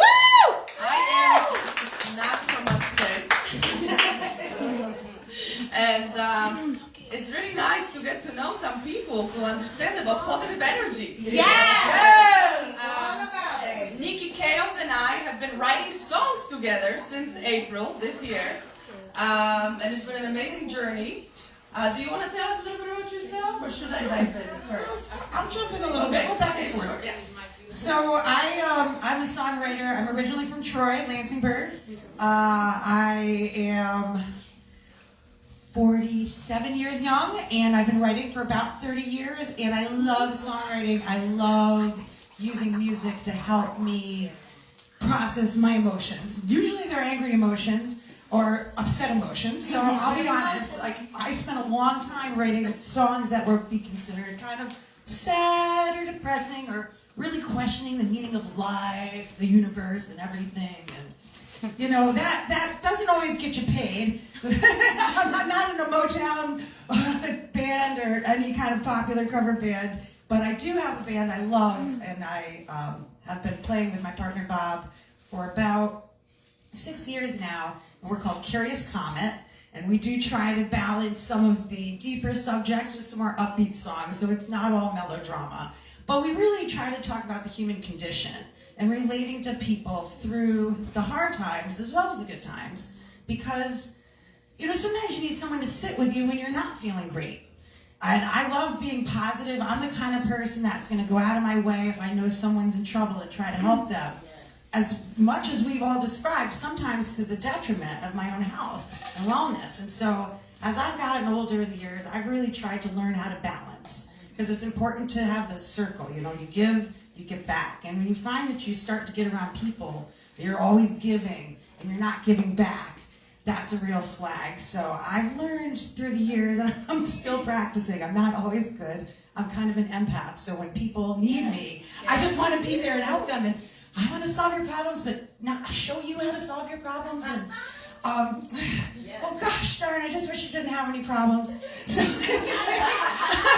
So I struggle with that. I have also a son who is transgender, was diagnosed with autism. He's a freshman in high school now at Tech Valley. He's from the Troy School District, and it was a long-ass struggle. And there were so many years where I would get a teacher who just wasn't doing what I knew they should be doing, and I just had to spend half my life talking to people on the phone. What are you doing this? What are you doing? And it's, pardon my friend. Anyway, it really wears you out, and you start to feel like you lose a part of yourself going through that, because everything is so invested, you know, beyond motherhood, which can feel that way. It's like now it's this extra baggage that you're trying to juggle. So if you ever need a friend to reach out to, someone who's been there, please feel free. Nikki Chaos with a K on Facebook. I'm in this group of wonderful women setting this thing up, and I will, you know, be glad to be friends with you. We could just even, if you're just having a bad day, just call me up. That's fine. We'll talk through it together. I'll be like, okay, we'll get through it. And then also the domestic violence thing. I am a survivor of domestic violence. All right. I was with my husband for 14 years. I'm still married. I haven't gotten that divorce yet. Oh, this is on radio. Anyway, I'll be nice. And but it was really hard. It was all mental. It was all in my head. And I remember that other person was saying about how you feel like some of the physical stuff is easier to survive because it makes you so wild when they get up in your head. That self-doubt, that lack of confidence, that feeling like you're never going to get out of it. That trying to stay there because you think you got to be strong for your kids and keep that household together, and you know it's not really what you're supposed to do. And I got some tremendous help from Unity House. and I was really, really grateful for that. There's some nice people down there, and but it's not a perfect system. Systems are not perfect, right? Sometimes you ask for help and you don't get it, and you just gotta cry on the floor, like you said, and say, "What do I do next?" Oh God! And I'm not, I talk about spiritual in a very generic way. I was raised Christian, kind of backed away from that because that model didn't really fit my style. But whenever I need something, I cry and I call out to the universe. I say, "Universe, please help me." And I'm glad to hear that so many people here kind of do that same thing. So I'm really looking forward to getting to know you all better. And that's a little bit about my background. I guess the only other thing I'll say is I brought extra instruments. So if people are done talking and people want to play around with instruments, I just brought them in case you did. I want to play. See? I thought I had a feeling. So we'll see how it goes, the timing and everything. Because I'm not going to do all these instruments during our presentation, but I just brought extras to share because that's the kind of lady I am. I don't know what I'm doing. That's the best part. I'm going to teach you. I don't know. Like my voice. I'm just like. That's my musical style. I taught myself mostly everything. I've taken a few lessons here and there. I like to take a couple lessons and then back off and learn on my own and then dig back in and take lessons. Part of it's about expressing yourself. Yes. When I went and left my husband, I bought myself a drum kit, and that was my therapy. I sat on that kit, and I just jammed it out. And let me tell you, it was some of the best things I ever did. All right. I'm turning it over to my sister. Yes, thank you, sister. Okay. Well, my name is Justina Kostek. I am originally from Poland. Poland in the building. I'm Polish. You're Polish? I am. They came over on a boat. My last name was Wasilewski before they chopped off the ski. We might be a family. Oh my God, that's interesting because I was drawn to your vibration when I entered this room. Look at must be Polish. The Poles. Energy is real. Yeah. Anyway, so yeah, it's not my fault that I'm from Poland. That's a blessing. Didn't choose that.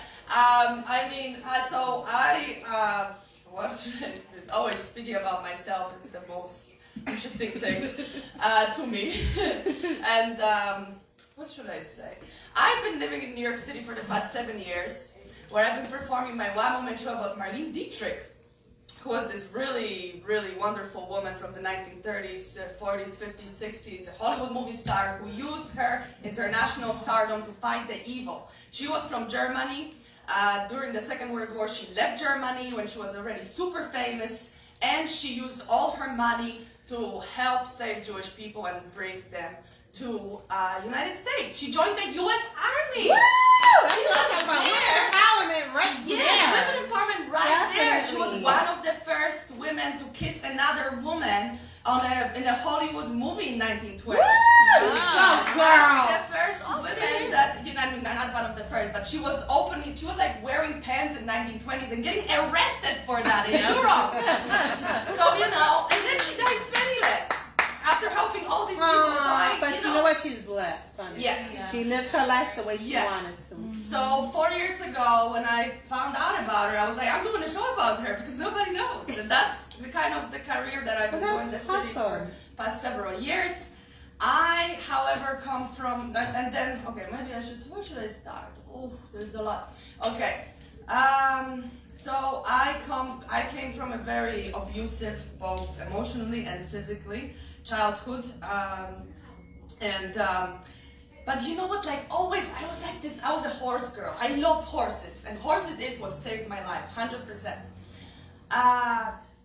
And because I had that connection, that empathy around me. No matter where I went, I went to school, I was bullied because I was a little fat, or maybe I looked like a boy, or went home, there was, aggression and a lot of emotional abuse, which I didn't know how to deal with or who to speak to. I just wanted to run away, but I knew if I did that, I would probably end up on the street. So I was like, I need to wait until I'm 18, then I'm going to take the rest.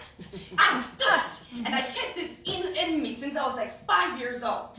And I kept actually talking to the horses about it. Quite a lot. And there were nights where I slept at the barn because I didn't want to come back home. So I had this, but I did have that empathy from the animals around me. And then I was like, well, there must be such empathy also from people. I mean, gotta be somewhere. So I started meeting, I actually met my first mentor, theater mentor, Eva Andrzejewska. If you're watching this, I thank you. Who really inspired me to do theater, and I started exploring that career. So the moment I was 18, I was, you know, I left Poland, I went to Denmark, I studied theater there for 3 years. And the moment I turned 21, I said, I'm not taking New York, but I'm going to New York to explore musical theater career. And you know what? It's been a struggle. It took me 6 years to get a green card, just last year, and to a job. They're gonna get married for that. And maybe to a horse. I think that's not legal. I think that's legal. Not yet. Give it some time. I think you can maybe marry, just not more. Anyway, but I always had it in me as a child that there's something more. There's a lot of positivity in the world and in me. And I was actually scolded as a child for being so positive. Everybody was like, you should be depressed. What is wrong with you?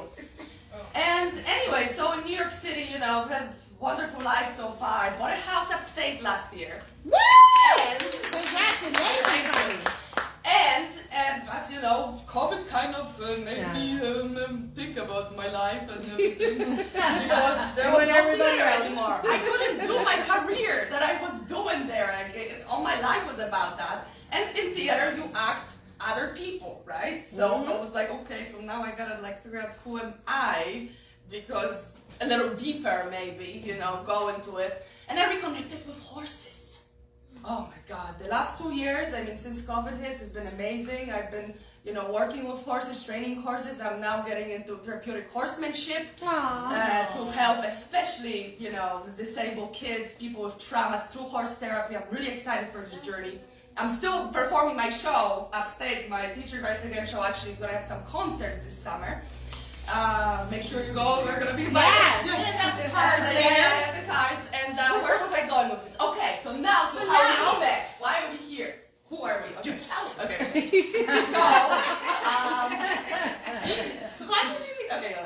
Okay. Okay. So I bought the house, and so I started being in nature way more. And I found out about, I don't know if any of you know about Osho and his active meditations, but I saw his book in a bookstore, and I bought it, and it said, you know, a new way of life, something like that. It was like it wasn't a very interesting title, but like every title is like that. But something about especially when you need to see it. Yeah, it is. Yeah. So I was like, I gotta read this book. So I'm reading this book, and it was like made for rebels, you know, like that the whole society thing doesn't work, that, listen, we're just all inside of our minds, where we should be in our hearts, and it really spoke to me. And then I found out about these active meditations, which are basically dancing meditations, which I've been doing every morning for the past 2 years. And they opened up this enormous space within me to create, and the need to uplift. And then, every morning after I did the meditation, I still continue doing that when I have time, I started writing poetry. And all these poems started coming out, and coming out, and coming out, and coming out, and coming out. And I was like, oh my God, what is happening? I never wrote poetry before.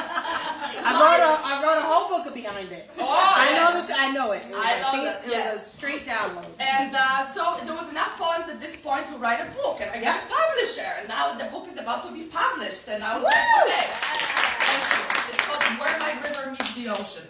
And then I was like, well, that's not enough. I gotta do something else with these poems. I need to turn them to songs.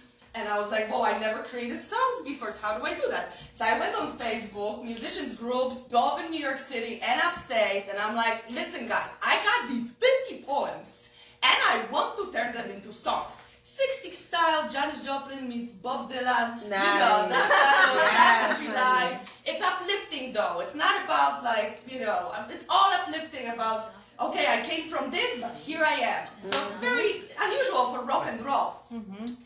And I went through several songwriters until in April I met Nikki. And we clicked right away, and we've been writing ever since, and it's been amazing journey. We're working on an album right now. We're gonna probably start performing. Today? Well, yeah, today we go at some point. Mike never stop talking. Debut performance, you guys. I'll just be here all day. Never planned. Double the trouble, guys. Anyway, so here's a song for you called "There's So Much Here to Compose From Dear." Love it. Okay, so now we're gonna tune the guitar. Yes, I know. Our momentum. My first lesson is Our momentum. always tune your guitar before you start playing. Because you really will be sad if you get partway in that song and you're like, Oh, I should have tuned my guitar. it's too late now. What do I do? It's really important. Yeah, this is actually the debut of our performance, and we're so excited to be able to be in such a receptive space for it.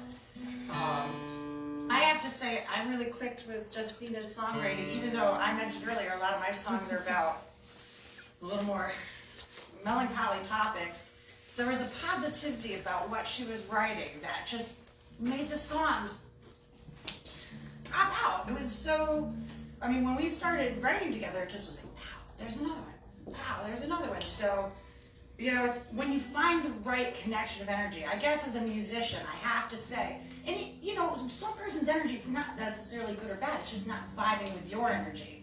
So you've got to recognize those moments and move on, because people are going to see that on stage, or you're just never going to feel satisfied with what you're doing. And in music, it is so especially important. I let that one go over my head. That lesson had to hit me in the face about 1 million times, and I'm like, oh Lord, why do I keep getting with all these not nice people? Yes. There's a lot of ego in the music world. And struggle is real. And the thing is, yeah, we're all about dropping the ego, dropping the mind, having fun, Exactly. and embracing your true self, your being. You know, be the ocean, be the dance. Yes. Enjoy yourself as much as you want. Alrighty. On that set, we'll go, right? Okay.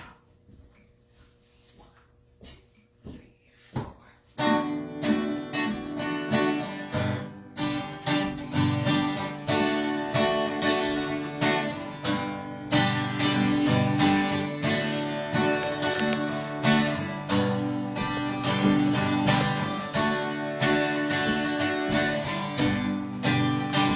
Use your legs for running when you want.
Yes, thank you, my love. Our band doesn't have a Facebook page yet. However, we are there. I'm under Sorry for the inconvenience.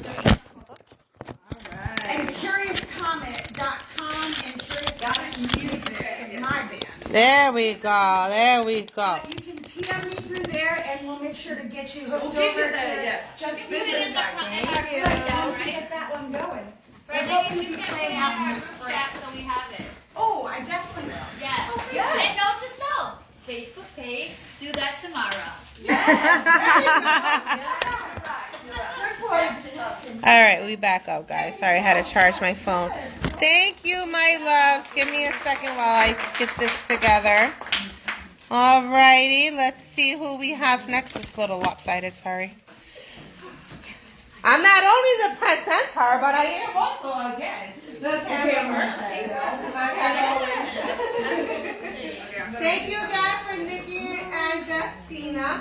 Now we have Miss Eileen. Hey, Miss Okay. Do it, girl.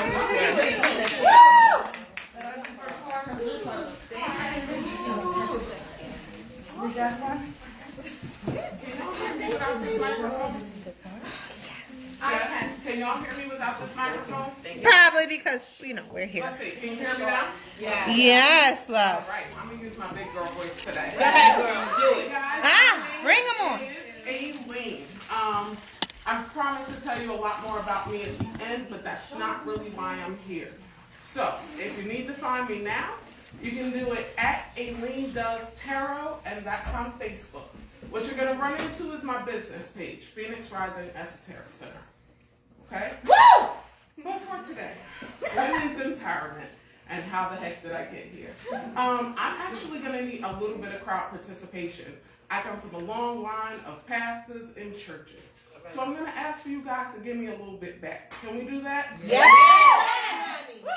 I'm ready. My name is Aileen. My nickname is Hood Buddha. Yes!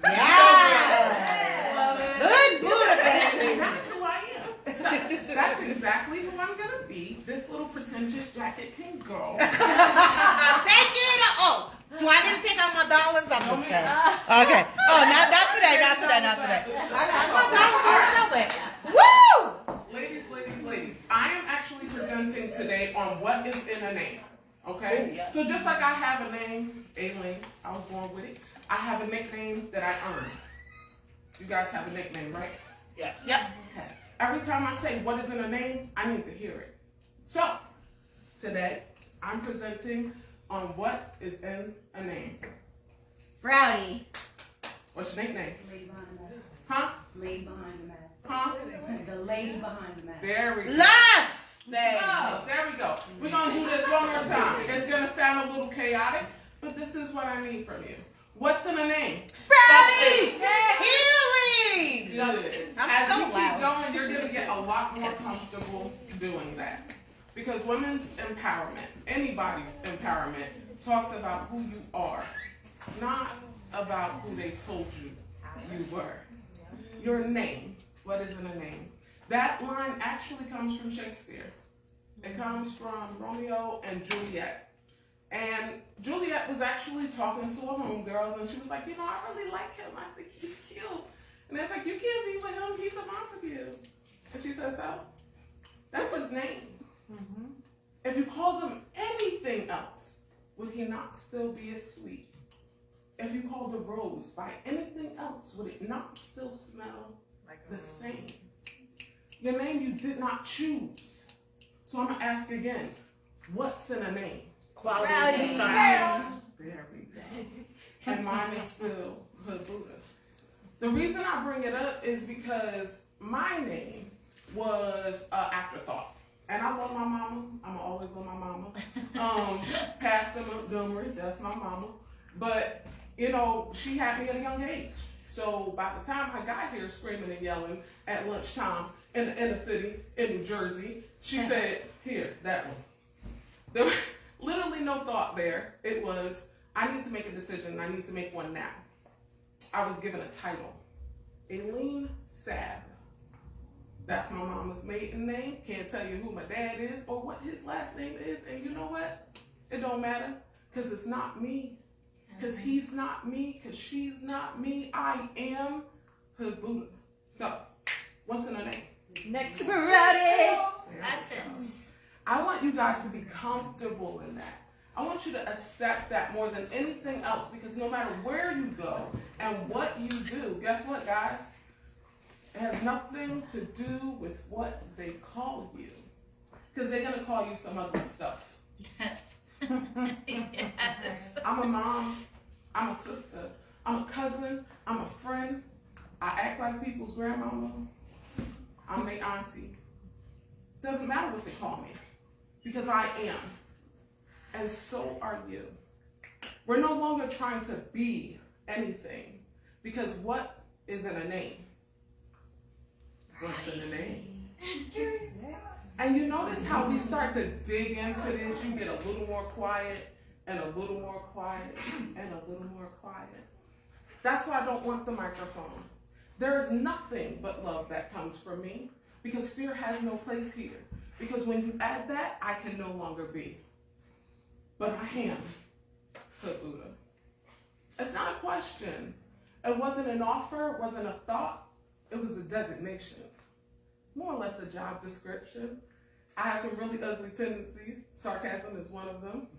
Bam, got an A in that class. Yes. Over talking people. Yep, gotta be there. Thank you very much. I showed up to that class. And doubt.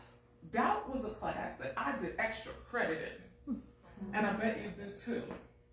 But I realized it was Aileen that was doing extra credit in doubt. It was never Hood Buddha. Hood Buddha sat at the back of the class waiting for me to get my mess together. So who are you? Next. Hey.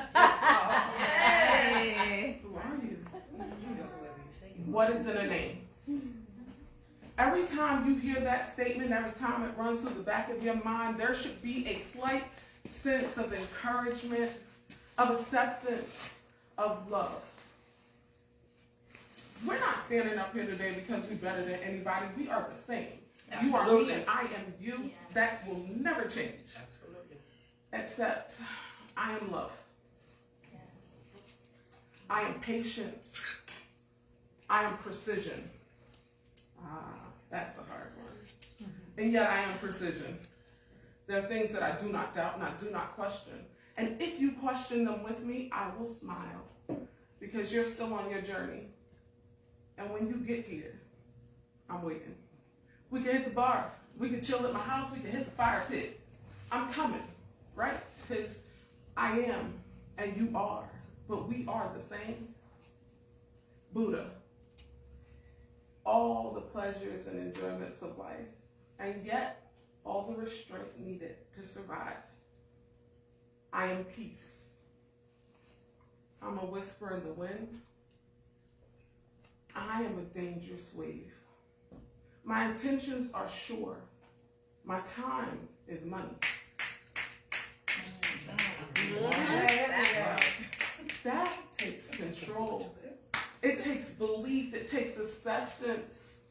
But it also takes a dedication to something more.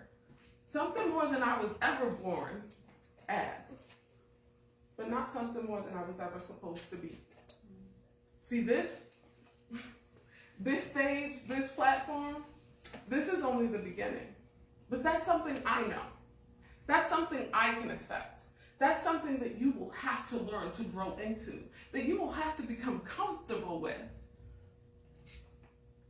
You will have to become comfortable with. I have every intention of walking into rooms and seeing thousands of people nodding my head and looking at my assistant to say, handle it. Because the truth is, my time is Precious. it's money, Yes. currency. Thank you. Can we get a two snap and a deformation there? Real quick, let me do this before I leave y'all little platform. I promise to tell you a little bit about me. My name is Aileen Mack, aka Aileen Stokes. That's my married name. I just never took it off the driver's license. I am the owner, operator, intuitive psychic medium, transformational life coach, and spiritual advisor of Phoenix Rising Esoteric Center. I'm also the coach that runs with BBS. That is bad spiritually. You'll figure it out. We are in the process of opening our third business, which I love. It is like the Jiffy Lube of salt caves. That's Halo Therapy. So if you have any questions, by all means, please ask me. I am always available. We are starting an online community called WOW, Women of Wisdom. You want that. That's awesome. If you don't know you want it, I'm going to tell you. I want it. You might not be ready for BBS because, as I stated, I am precise. My time is money. I don't play games with people. But I will encourage you to be better. I will assist you in gaining that confidence, that wealth of wisdom, that little bit of know-how, that you know what, I don't know how I got it, but I got it. And there's no one to call but you, because I am, because you are. I love you guys. I love you more than you even know. We love you, baby. Yes. I hope you find me when you're ready. Ask me anything. I'm a wealth of unnecessary information. Again, you can find me on Facebook at Aileen Does Tarot. That is the business page. My regular page is Aileen Mack. And I'm on Instagram under the same thing. So if you're looking for me, that's where I be. Yes. Love you guys. Love you. Y'all can also catch her on Blessing Magazine. That's true.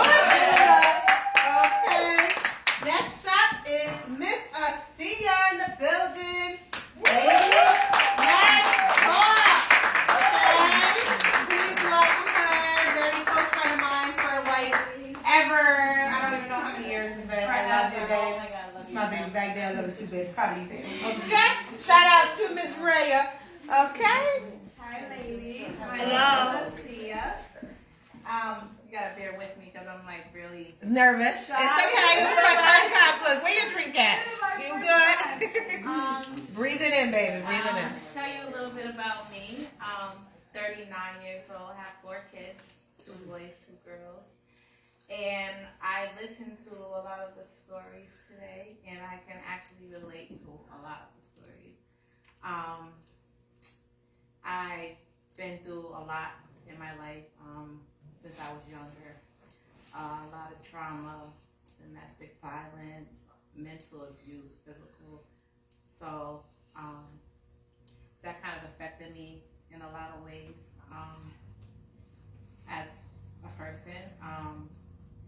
I was in a couple of relationships that was really hard for me to get out of.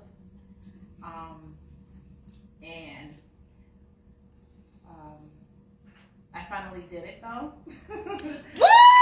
Can we stop to that, baby? Yes, honey. And it took a lot. Trust me, it took a lot. You know, you being the person I am, being a caring, loving person, you know, you find people that you think that are gonna love you and treat you the way you should be treated, and you want to find good in them.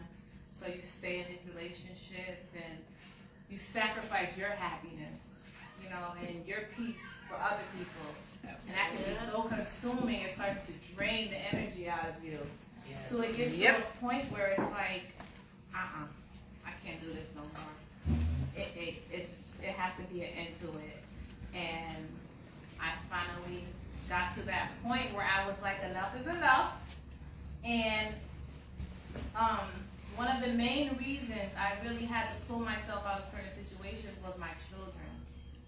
You know, at times we feel like it's just us going through situations, but our kids go through it too. Absolutely. And they see it and it damages them from little kids, and it lives with them. So that kind of was like, oh no, see, you're not only hurting yourself, but you're hurting your kids. And I had to stop and make a difference and change in my life, and I did. And I mean, it was hard, but I did it. And I am the host of a radio segment that my dear friend Jessica owe so much to this lady. She's done so much for me and helped me out in so many ways. I love you. Thank you so much. You don't even understand. But yeah, I was like, now is the time for me, and I want to do things that make me happy. Yes. And so I decided to start a radio segment, LLT, Ladies Let's Talk, because I wanted other women to hear what I had to say and to know that there are other women out there that are going through some of the things that I went through or that they're going through, and they don't have to feel alone, you know? Because sometimes when you're going through certain situations, you might have people that you can talk to, but it's like you don't want to be judged. Mm-hmm. So you kind of hold things in because you're like, I don't want to call my mom because she might tell me to do this, and I don't want to call my friends because they might tell me to do that. So it's like I have to deal with this all alone. And I want other women to know that you're not alone. There's other women out there that are going through the same issues, same struggles, being mothers, trying to start our own businesses and raise our kids the right way and do the right thing and, you know, change some bad habits that we have. So I started this segment, and this coming year, 2022, I will be starting a podcast.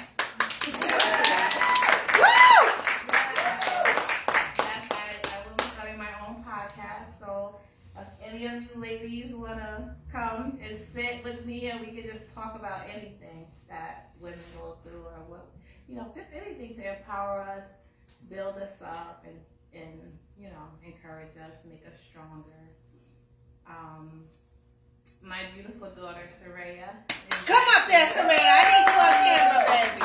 You empowering alone, my love. She'll be 21. Woo! Maria, baby. And she kind of is an inspiration for me because when I was going through what I was going through.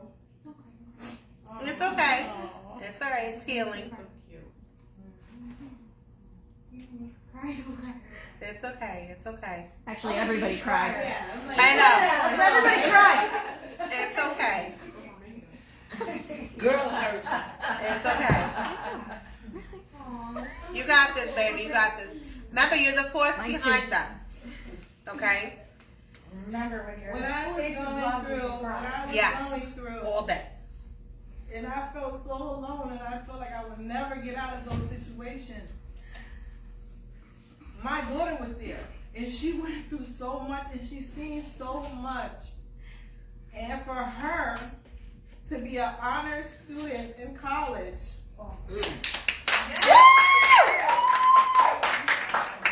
environmental studies, she is like such an inspiration for me. She motivates me so much. I'm supposed to be the one motivating her, but she motivated me and told me, like, Mommy, you're too strong, you're too good for this.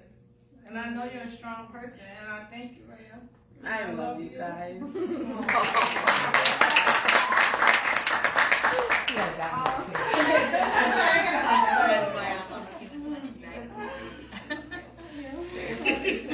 So I'm just up here to let everyone in here know whatever you're going through, whatever you feel like things are gonna like not go the way you want them to, believe in yourself, because anything is possible as long as you believe it. As long as you believe it and you don't let the negative pull you down and suffocate you.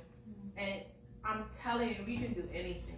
That is right. Absolutely. Yes. Amen. In this world. So I am so excited about this. This is something new for me because, like I said, I'm a very shy person. Well, I'm not shy, but like scared of everybody. It's like I can talk by myself, but being in front of people, I get kind of nervous. But I'm working on that. I really am working on that. But yeah, I have so much that I really want to talk about. So if you guys want to tune in. 107.3 Blessings Radio. It's on Mondays and Thursdays. I believe on Mondays it's I think 2:30 and Thursdays it's 5:30. But yeah, I'm just gonna be talking about different things to empower us, build us up, things that we all been through, can relate to, to. I wanted to talk about another topic, which is really huge, but it will probably take me forever to talk about it. So You be catching on, ladies. Let's talk. But you guys can tune in and we'll talk about it there. And my email is holmanasia7@gmail.com. If you guys want to email me and like give me some ideas about things that you guys want to hear or talk about, just let me know and I will discuss it. And you can join her on it. So when I get my podcast out, I just want everyone to talk with me and we'll just talk about anything. But one of my reasons that I really wanted to do this was because me being the oldest daughter out of all my mom's kids, even though I was going through so much, everyone called me with their problems. Everyone, and it was like, oh my God, I got my own issues. I'm like, but I always was the one that gave everyone advice for everything. And I'm like, they're like, I see, oh my God, thank you. And it's like, now that it's just me and I'm healing, I want to speak to people that can relate to me. I want to speak to other women and just let them know there's someone out there that can relate to the situations that they're going through. Amen for that, baby. That's what I want to do. That's something that I am going to do. I'm not going to say that. Manifest It's that. something that I am But that going happens to to do. you. So you're going to be hearing a lot from me because it's not going to stop. It's just going to get better and better. Amen. So next year. So it is.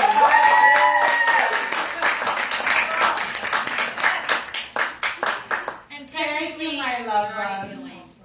For those of you that know me and Asia have been Friends forever. yeah, pretty much. I know the baby since they was what they call it, knee high to a butterbean. Yes. Something like that, So right? when she was in my Those belly. are my babies. She just loves the kids. Next up is the most amazing Miss Siri Lavas. Y'all been hearing her music on Blessings Radio because I be putting that on Bless 107.3 FM. And now she's going to come speak to us today and bless her with her awesomeness.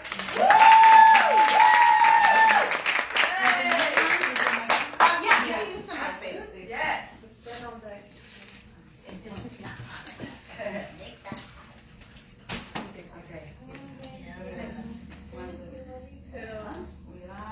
Now. Right, okay, there we go. Oh, we in there. I've been having very emotional days and my voice is just cracked. To be completely honest, had a really, really hard morning. I had a really bad manic meltdown and was just like, I'm not gonna go. I can't get it together. It's already 12 o'clock. I'm not gonna go. And, but I had seen, I'm starting to see a lot of artists come out and speak out on what it's really like for us because we come up here and, you know, the glam life and it's wonderful and oh, she sings and oh, her music and oh, she gets to do these parties and photo shoots and videos and all these things. And they don't realize that, like, we have, like, mental health issues, too. You know what I'm saying? On top of, like, being a mom and being a friend and being a wife, a girlfriend, whatever the case is. So I have a mood disorder. I'm diagnosed with bipolar 1, and I have PTSD. And I was in a really bad car accident in 2019, and I just had cranial surgery in September because of that accident. So I'm just coming off of recovery. So, you know, there's a lot of emotional crap that's just in you, you know. Recovery means being home for 2 months and not doing anything. Not being able to sing, not being able to record, not being able to go to the parties and be with your friends and do all the stuff that made you think that was you, right? So everything gets stripped away. And now you have to kind of figure out who you are outside of being the artist, right? And so for me, it was really hard today, but I started telling myself, I saw Jasmine Sullivan accepting an award, and she was like, I almost didn't come accept this amazing award because Mama's been eating. And so, you know, she lost all this weight and she gained some more weight back and she really felt really self-conscious about that. And I feel like people don't understand that we have the same battles that everyone else has. You know what I'm saying? And we have to overcome that because we have people that count on us to be their joy, their light, their beacon. You know what I'm saying? So this is me being brave right now because I feel the whole thing. Everyone is talking, I'm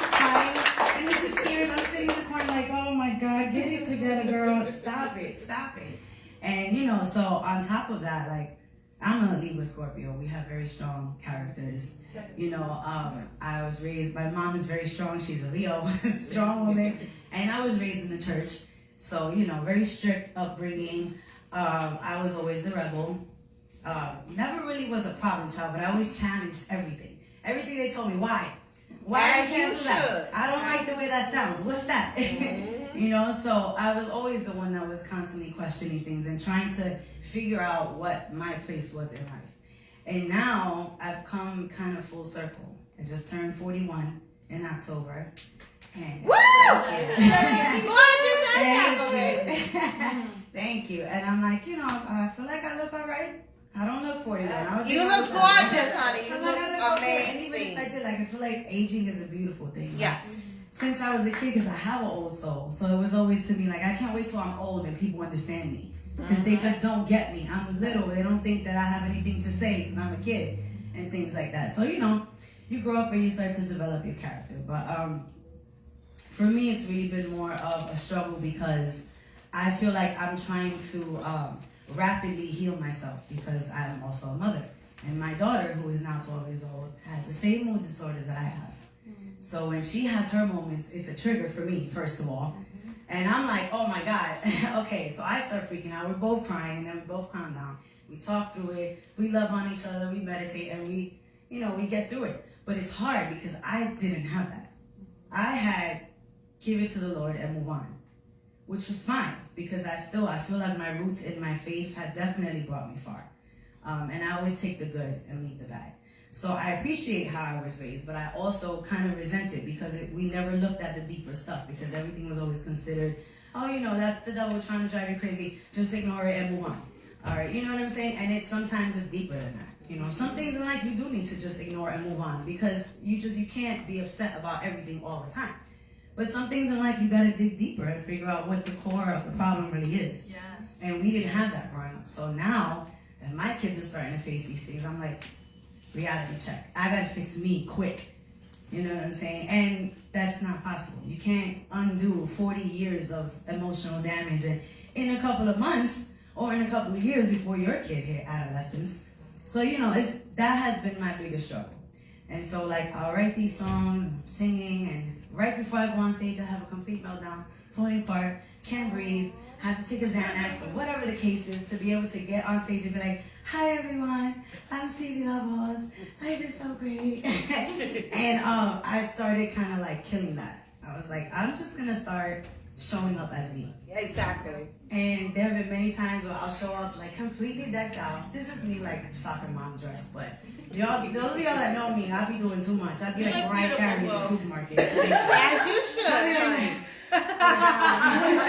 Getting salad. As you should. And you know, so it's really hard to strip all those things away because you especially when you grow up in the church, they teach you that you have to come dressed the part.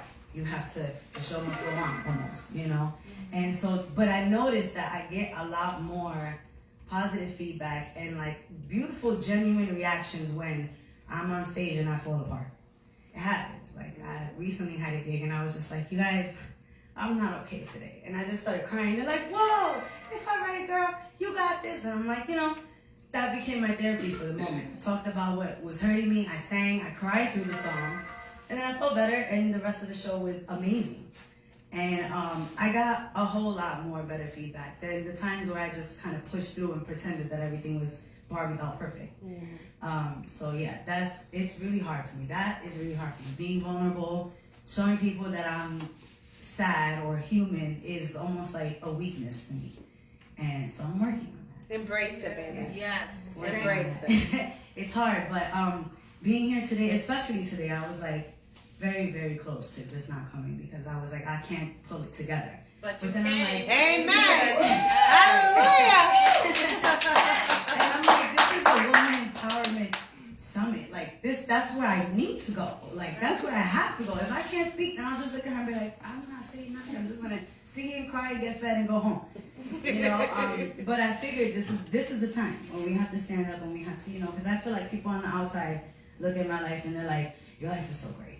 You know what I'm saying? They tell me all the time, your life is so great.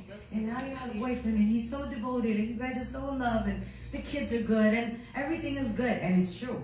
Everything is good. Amen. And I still, this is how you know it's a disorder. I still have bad days, like chronically bad days. And I'm like, why am I still upset? I thought I was going to be fine after this, and that didn't happen. Thought I was going to be happy once I had kids. I was happy, but I was still battling the disorder. I found romance, and I'm happy there, and I'm still battling the disorder. I have a beautiful connection with God, and, you know, the way that I live my life, you know, I do things right. I'm not out here being reckless or crazy or fighting or nothing like that. And I still have times where I'm just like feeling hopeless, completely hopeless. And I'm like, what is this? And that alone is hard to deal with, you know, because you're like, so I'm gonna have to deal with this for the rest of my life. The realization of knowing that that disorder is a disorder. It's not, there's no fix for it. There's just learning how to cope, like Ovelas was talking about. Son, there's just learning how to cope. You have to teach yourself, your kids, and everyone how to just deal with the harder times in life. So, let's get off that topic. Love you, baby. Love you. Love you, baby. So, music has been the driving force in my life since I was a child. I finally started doing music on my own, aside from like, you know, church stuff or whatever, which I love to do, in 2014. And, you know, it's been up and down. The industry is ruthless. It's ruthless. If you don't know who you are and where you stand in this industry, you will fall. And so, you know, I've had ups and downs or whatever, but I'm finally back. And it feels really good. It's really good. It's good to be on stage. Welcome back. It's good to be able to share my music and my story with everyone. And to be able to, like, this is like a newfound version of CBLOS where I'm more vulnerable and more accessible, I feel, to the people. And that makes them feel like, you know, well, she's real. You know what I'm saying? I don't care if her voice cracked in that one part. I don't care if she didn't exactly hit the perfect note. She's real, and I can understand that. So, I'm cool with that. You know, so, yeah, new music, Stand in Love. That's my newest single. Yeah. She's always playing, always supporting. I really appreciate that. Yeah, what's coming up? Let me see. I have a show coming up in January. I have a show coming up in February. That will all be on my page. I'll throw everything in the newsfeed so you guys can all have it. But yeah, I don't have a lot to say. I couldn't even prepare myself because I was so clouded, and I just came and you said was enough, fed by baby. everyone. Like seriously, everyone's story was like literally felt like they were speaking to me, and I was like, yeah, right, exactly. That's exactly how I feel. So I just want to say thank you for having me and for helping me get through this day. Well, you did it!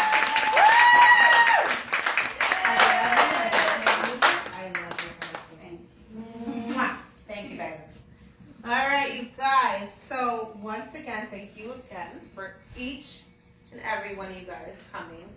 Our next presenter, Brandy, she just stepped out real quick. Wow, she's back in the building. Sorry. I just had water, guys. My love bug, Brandy. We had the pleasure of going to the same high school. Yeah.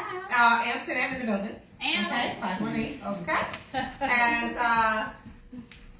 real quick, you guys, as she's drinking, because I don't want to rush her. I know many of you guys are probably wondering how you ended up here and what the hell was I thinking inviting you guys? I don't know. But long story short, I low-key stalk all you guys. And I seriously love all of you guys' energy and what you guys are bringing. So I wanted to ask you, because you know they said closed mouths don't get fed. So I definitely wanted to ask you guys to join me. And again, for those who have joined us last year in our Women's Empowerment Benefit. So I appreciate you guys and thank you so much. So without further ado, Miss Brandy with the IE. Wait, but with the IE. we don't get some love notes from you? What's up with that, huh? Love notes? Yes. You have some vocals. Like singing? You were singing. I've been crying all day. Girl, listen. First of all.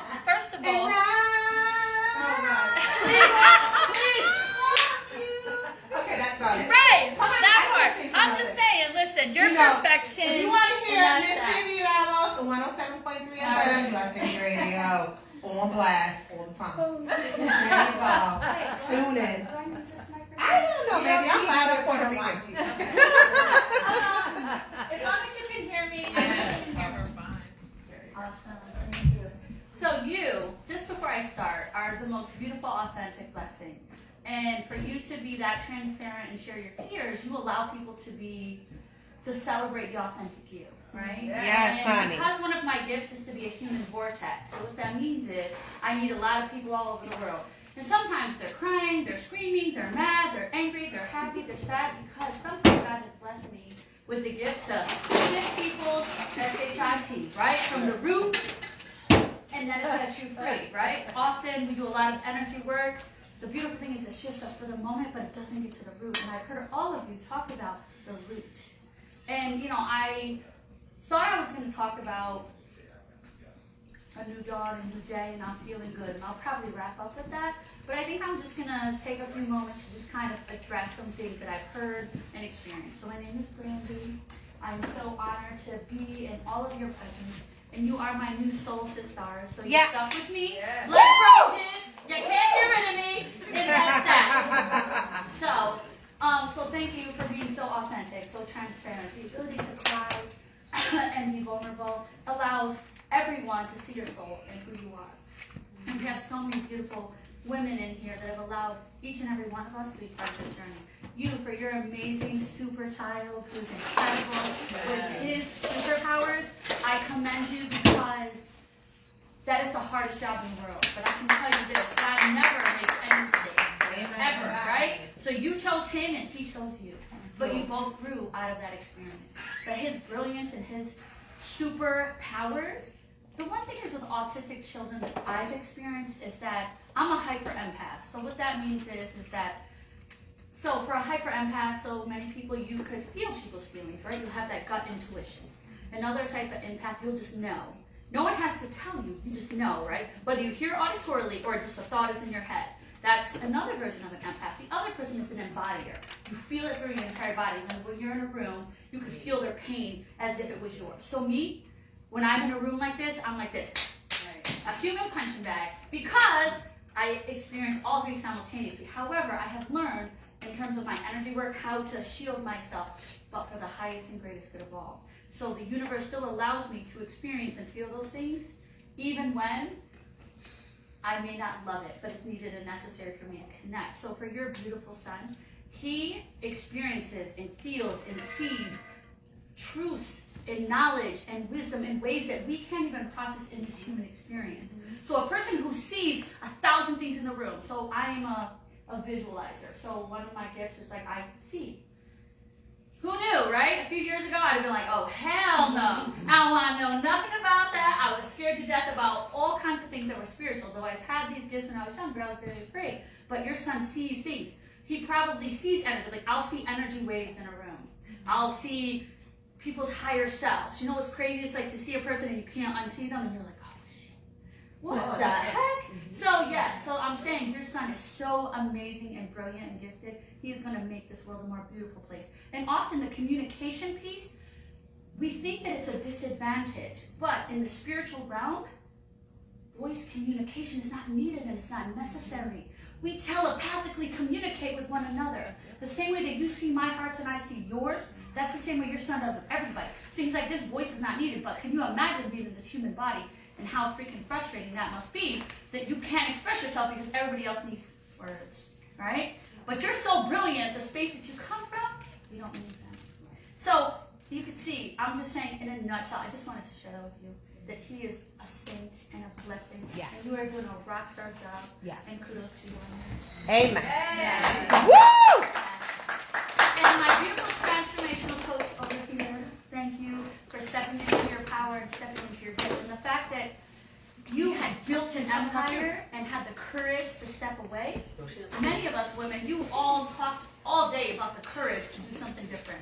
Whether you were in a terrible relationship, whether you birthed a new child that had differences that you didn't know how to experience, whether you deal with mental health issues and gifts that God gave you, but it's also very scary, whether you have transcended the world, you have survived relationships, you have found a way to use music as your voice. All of you have worked your way through those different things. right? And to have courage to do that. So I commend you 1,000% to have the courage to let go, so that way you could create what is, right? And so I'm so proud of you for that. And the thing is like, we never really understand how pain is our greatest lesson. So I come from the mud.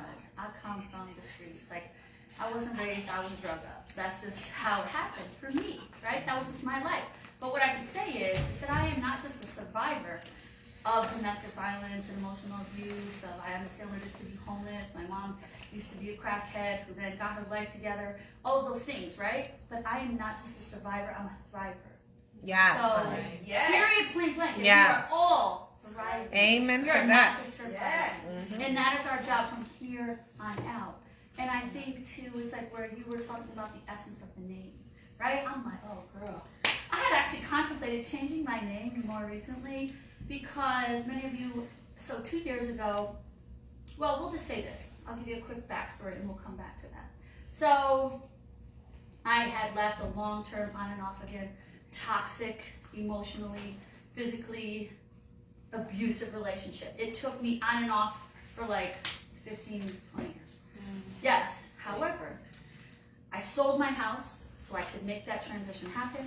I moved to my sister's.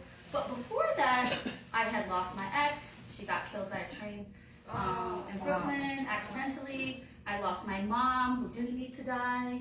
I lost my niece, who was 4 months old. I lost my other friend's daughter. I literally lost like 20 people in like a 2-year span. And as a hyper empath who didn't understand, I did not understand my gifts, right? I am walking in power today and I'm completely whole because I now know what my gifts are. But before, I used to run from them like I was a track star. I was out.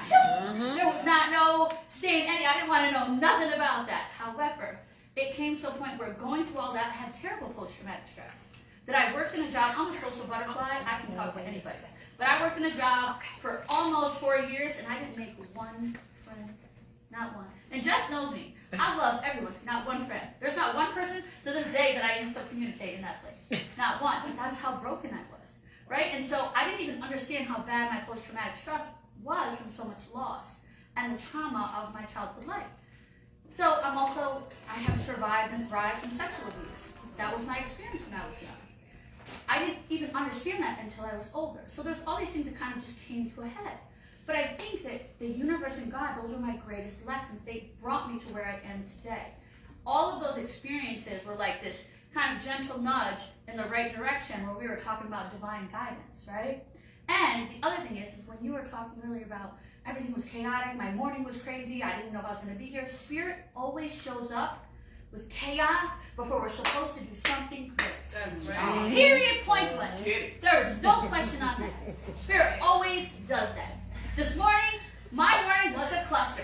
Period. You and I both, right? My son was supposed to be here, then he wasn't going to be here, then my sister was going to take care of him, it was just a disaster from the time I woke up. And I was like, wow, Spirit, you're really working hard today to see how committed I am.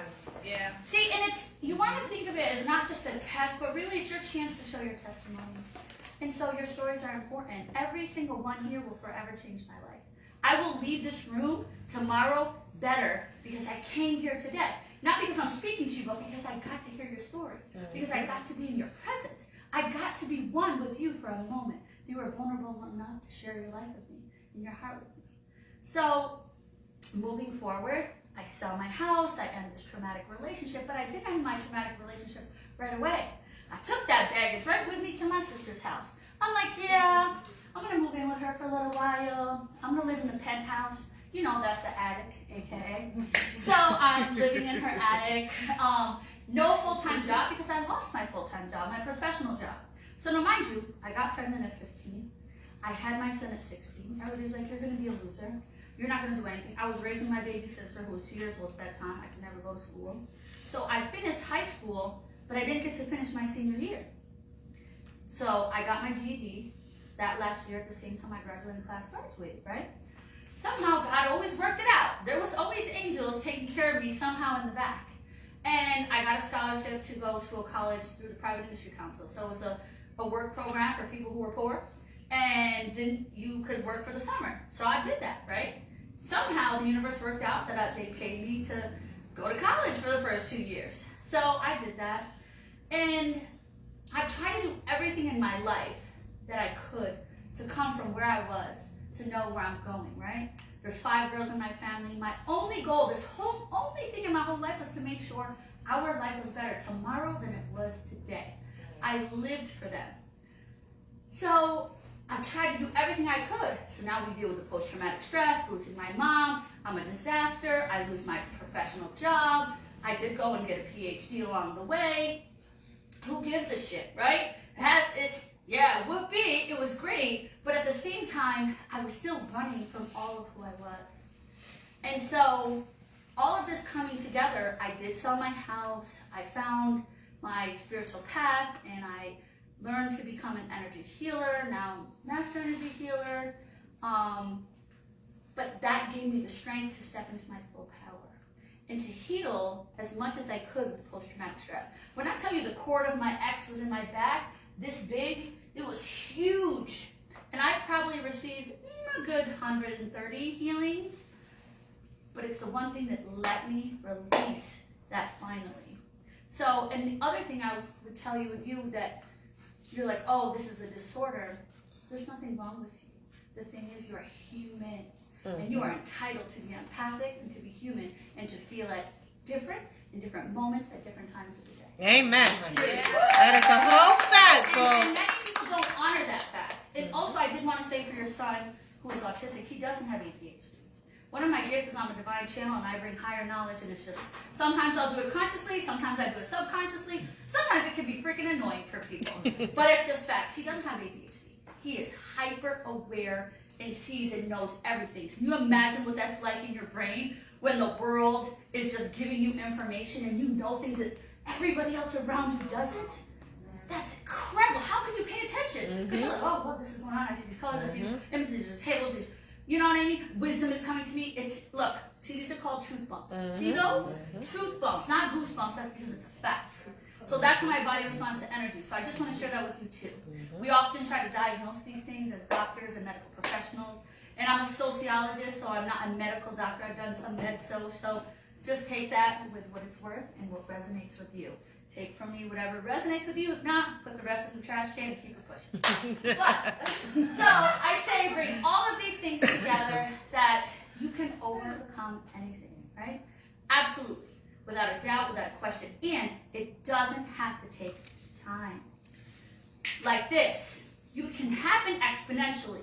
The difference is we put time as it's concrete. Like if it's something that has to be, it has to take me a year to heal. Or I can't heal overnight. Guess what? You can. You can. We are fractal in this essence. We exist on multiple planes simultaneously. You can always step in the version of you that has already rectified and healed all of this. And that becomes your new awareness and your new power tomorrow. Yeah. Your power today. Okay? So time is just a fragment of the imagination that we have learned to sustain as a human being on this earth. Okay? So, just saying, it doesn't take time. We use time to benchmark our day. But we can get there quick. And the healing that I've done in these 2 years, as I've stepped into my power, probably would have taken the next 20 years for anybody else. I can't even tell you, I could be here all week and we'd still be like, damn girl, that's messed up. But that doesn't matter because I'm thriving and I know that it's humanly possible. And to feel whole and to understand that I am exactly where I need to be, exactly when I need to be there. So often we talk about synchronicities, right? Divine numbers, 333. It's always 1133 in my world, just now. Always 1133 in my world. But I will see all kinds of other numbers, 555, whatever. The universe will just be like, hey, Brand, you're supposed to be here. And sometimes you'll be crying in people's presence, or you'll be laughing, or you will feel like you met someone and you're like, wow, I've known you my whole entire life. Do you know why that is? Because we are met. We wrote this in advance. There are no accidents here. We do have free will, right? We have free will. That's the beautiful thing of the Akashic Records in the Book of Life. We get to add to the Book of Life. We get to make new choices for Akashic Records. We get to put our stamp and our mark there with the choices that we make.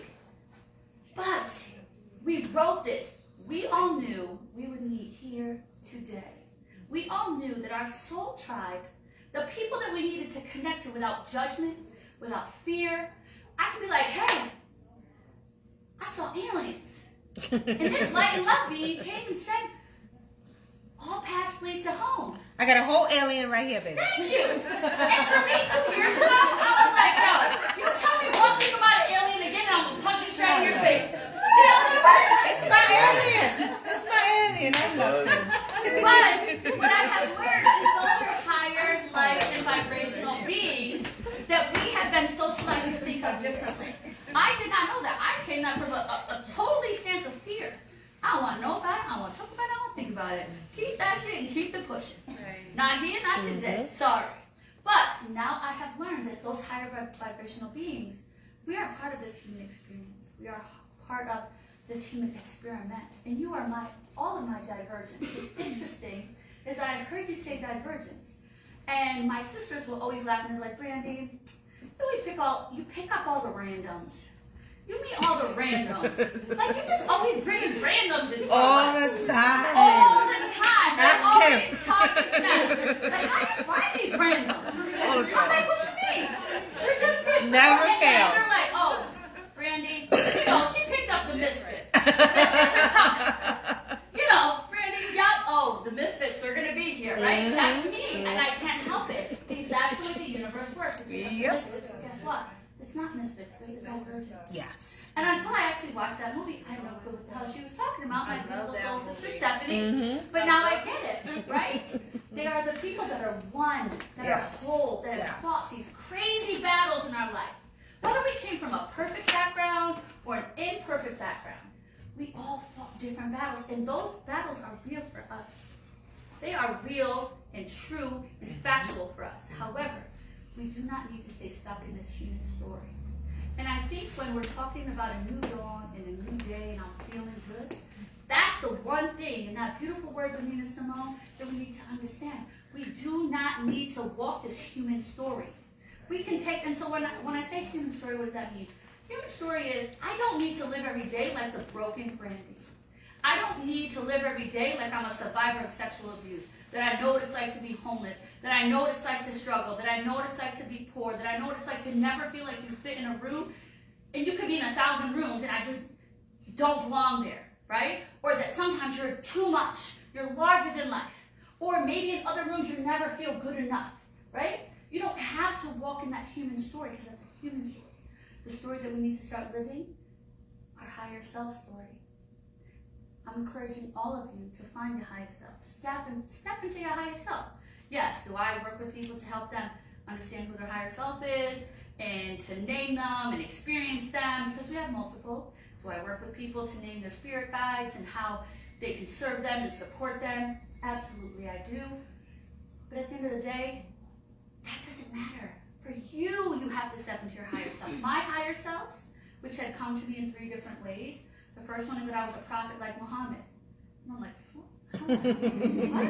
Like, I'm not part of this Islam. Like, how would that even be feasible for me, right? What? But when universe speaks, I have been taught. Now I need to listen. One of my higher selves is a prophet like Muhammad. My other higher self is an archangel, Dionysus. I was like, an archangel what? What in the world are you talking about? Because when I went to my first energy training, I had no idea I was going for an energy healing training. I went there because I was a hyper empath and I couldn't get out of my freaking bed. I could not move because everybody's energy was stuck to me and sucking the life out of me. Sucking the life out of me. And I was crying and lost in just a hot mess, and I prayed. And God sent me Oliver Nino from Geo Love Healing. So I was going there just to be like, okay, let me figure out these spiritual gifts and try to figure out how I can get this energy off me. I was like, I can't, I'm stuck. I've transmuted energy my whole life, but I was stuck. I was frozen, right? So then I show up. I'm like, oh, these are going to be all these crazy-ass, weird people. They're going to be doing some funny stuff. I don't know about all that. Like, you can miss me with that shit. Period. So then I'm there, and like, as soon as I get to the ranch, dance place, and it's in Colorado. Mind you, I've never been in Colorado. I was like, yo, you bring me palm trees and some beach, some sun, I'm Gucci. Right? Colorado's in the middle of nowhere with random ass wrong turn people. I was like, oh, I don't know about this guy. Your wife took a wrong turn with me. So I'm walking up, and I'm like, oh, I should just go home. This is terrible. It took me all day to get here. I gotta wait till tomorrow. I always resist things that are good for me. Pay attention to that. It might show up for you sometimes, that we resist things that are good for us. I showed up. I did it. I was there. It changed my life. It changed my life because I learned to lean in and experience things that were even foreign. Because that was all foreign to me. Like, I didn't learn to meditate until like 6-7 years ago. I was like, weird people do meditation. I don't fucking dance. No. But nonetheless, here we are. Namaste. But yeah. So just saying, this journey has not been easy, has not been smooth, but it has allowed me to become whole. And I would have never stood in front of you and said, wow, my primary gift is I'm a divine channel. Yeah, my master gift is I'm a DNA healer. I heal people at the cellular level. I'm like, you definitely bumped your head and you got that one. And I ran from that literally my whole life, right? Because I tried so hard to create something in my life because my whole life people told me I wasn't going to be shit. And I would be nothing and I would be the ultimate failure. And I can tell you that the opposite is true. I had a son who had hyper energy. People always wanted me to put my son on drugs. And I was 15 years old and pregnant and had him at 16. All the time. And Brandon bounced off the walls. My son didn't eat dinner at a table until he was about 17 years old. Maybe one knee for 30 seconds. That's what you get from him. Guess what? I made his teachers accountable. I changed everything in his life to make sure that the world supported him. And this man has graduated from Syracuse University. He's now a software engineer. He works for IBM. Well, no. Yes, he works for IBM now. And so the universe, through all of these things, we don't have to, there's no parenting handbook. We don't have to be perfect, but we do have to have his patience, trust our intuition, right? And be willing to be open to new possibilities. Because it is a new dawn, and it is a new day. And the purpose we leave this room is we need to be feeling good. Amen. So the last 3 things I'm going to say, how are we going to feel good? Because when I was going to do the talk initially, it was like, oh, Nina Simone launched her first song in 1969, right? Then we had Prince talking about partying like it's 1999. But what were we all thinking about right after 1999? Y2K, right? 2000, we were all afraid we're going to die, some cyber craziness. I can remember I was in New York. My sisters and I, we went out clubbing for New Year's Eve, and my mom is in upstate New York, so... But we all got strep throat after we hung out the night before, so we couldn't even function on New Year's Day. But my mom was wilding. Are you girls good? You okay? What happened? What if I can't get y'all? And we couldn't even function. Nonetheless, we lived. We still here, right? Mm-hmm. So we make that leap. Now we're going into, yeah, it's 2022. But what do we think about 2029? So that's what I want to leave you with today, is the 3 things that I think for women's empowerment that will genuinely support us. Because I love you and I only want you to live your best, phenomenal life. In my whole life, that's all I've ever wanted, is for everyone around me to win. There has never been competition. I'm taking all of you with me. All my divergence, all my misfits, we all rise, right? And that is what the universe is asking for. So those are the 3 things. The first is spiritual awakening. Step into your spiritual gifts. Trust that they are yours, as you are an empath and a transmuter for the pain of the world. And you've been doing that your whole entire life. Trust that. Know that that is a gift. It's not a curse. It's a blessing, but you can use it even more powerfully. I promise you that. And when you embrace it, you will know. You will feel it, because you're not going to know what other feeling is like until you have this one. So spiritual gifts, step into them. Lean into them. That's what we are going to do. Not just us, but our kids, our next generations. We have to work with our kids to embrace their spiritual gifts, to not be afraid of them, to not be like, I have to spend half your life being so scared and afraid. Because I was like, oh, I don't want to open up things that I'm afraid of. I don't want to bring things into my life that I don't know how to control, right? Because coming from a place of chaos, that's been my comfort. So then I also need to control everything. So I'm saying that's the first thing. Spiritual awakening and embracing your spiritual journey. The second thing is self-care. Self-care is selfless and self-love. And we have to to do that for each other. We have to remind other women to do that. You as a transformational coach, that is going to be one of your greatest jobs, right? Is to have everybody practice superb and phenomenal self-care. If you need to sleep, you need to sleep. If you need to run and you need to get energy out, if you have to be creative, if you have to scream, if you have to cry, whatever you need to do, if you need to go get a massage once a week, have to be your priority in your life as women. If we do not treat ourselves as the goddess of our family and our unit, no one else will. We are choosing us, so you need to practice self-care. That's how we're going to empower ourselves for tomorrow. And last but not least, stepping into the divine feminine. The universe is more linear than it's ever been in 12,000 years. It is not by accident that we are here in 12/12. The massive portal. This is the portal for the solstice coming up on the 21st. Right. Okay? So embrace that. Use today's manifestation powers. Use today's release to let go. Have you all felt crazy in the past 2 weeks? Mm-hmm. Have you felt like the universe was just driving you insane? You're emotional, you're frustrated, things are showing up. That's not by accident. This is part of this time. Right? It's part of this timing, and it's divine timing. So understanding that we are transitioning as we go into 2029 into the divine feminine. That's what this time is about, this linearity. We are bringing women's empowerment flow, for grace, for ease. Because things don't have to be as hard as we've experienced them. Things don't have to be as challenging as they've been. They don't. We can do this easy and effortlessly. And we need this divine feminine power in order to make this happen. So the universe is allowing us to balance a lot of this hyper-masculinity that we've had. I'm hyper-masculine. That's the only space I've ever functioned in. You're a do, right? Who's the doers in their life? You do everything. I'm not doing enough. Oh, I gotta do 500 jobs. I gotta spread myself so thin. I gotta cook 500 dinners. I gotta work 10 jobs. I gotta do all of these things, or I'm not doing enough. Right? That's masculinity. It's not about having the physical apparatus. It's literally about that type of energy, right?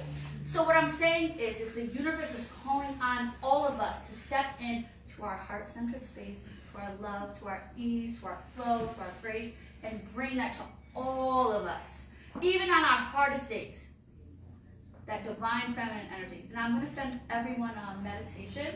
It's not mine, it's this other woman, but I love it. It's beautiful, and it's all about stepping in to that divine feminine energy, which is very hard for me, and I'm sure very hard for many of you. Yep. The universe is calling on that. So in order for us to have a new dawn and a new day, and then we're feeling good, this is what we need to do. 2029. Embrace it. Self-care, spiritual awakening, and divine feminine energy. Let's harness what God has given us, right? That's what we're here for. We're solstice stars for life.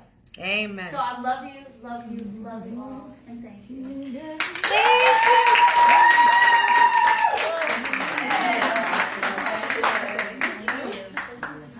And I won't sing for you, but I could. In the shower.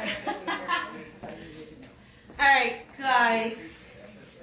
So now we are coming towards the end. Somebody said no. I gotta feed the dog. Yeah, you ain't gotta go home. There's a whole bar right there. Okay. No, but please take some food home, take some liquor home, please, por favor, because I will be in trouble and won't be able to work tomorrow. Okay? I'm just saying. So, but now is the time to honor my amazing girlfriend, Miss Shana Gourdine. Okay? So real quick, I know. See, who told me I had to write? Oh, your girlfriend, Angelique. You're not Angelique. Right. You see? I have to write it down. She's like, you gotta write everything down. You guys don't hold back because I forget. But mira you. There it goes. Okay. But a few years ago, I remember this. Met you at Mind, Body, and Soul. I went and caught your book, which is somewhere around here. Okay, The Mask Behind the Mask. And instantly we connected. All right, so it was just like her vibe was crazy. And I just loved that I felt the realness from her. You know what I'm saying? The truth just pouring out of her pores, okay? After that, I had asked her if she would join forces for Poetic Teas, because after I read her book, of course, and her poetry, it inspired me as well, because I also write poetry, but it's been a long time. So I was like, why don't we put some poems on these tees and call it poetic tees? So we did that amazingly, okay? And then, a few months later, I just was like, those light bulbs go off in your head, you know, who?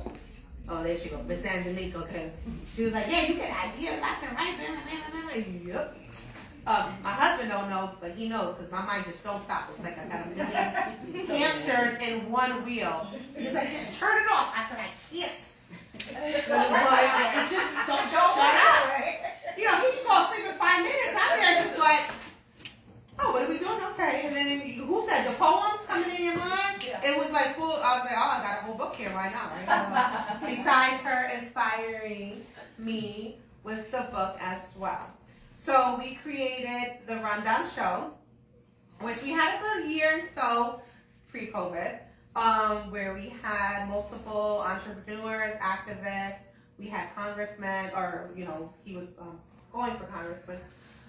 Tons of people on, where we had tons of fun in the Rundown remix. Okay, I ain't had that today, then you see that, right? I had to behave myself. Okay, and we would just have fun and help other people, inspire others, and help promote their businesses as well. She also partake in all of the women's empowerment benefits, all right, and also hosted the 2nd annual Women's Empowerment Benefit, which we had via Zoom, all right, and besides inspiring me to write my book, I love you, it was an honor when she asked me to be in her Through Their Eyes documentary, which won multiple awards, which I have over there.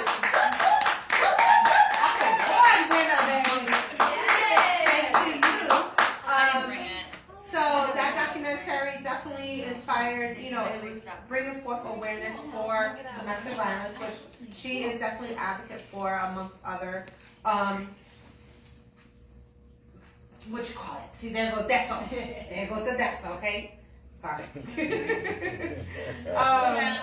Yeah, you laughing at the Deso. He hears that every day. But you have been a pivotal force helping other women unmask themselves, coaching them through their trauma, and bringing them into a place where they can heal themselves. All right, and I love you for that. She also writes for Blessings Magazine, monthly. And her poetry says lots of love and lots of light and healing for all. I could talk about you all day. You already know that. You inspire me in so many ways. You already know that. And I'm just so happy to be able to honor you with the first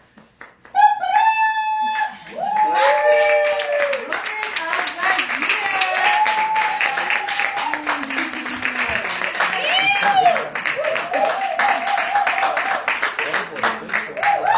You want a microphone, baby? Okay.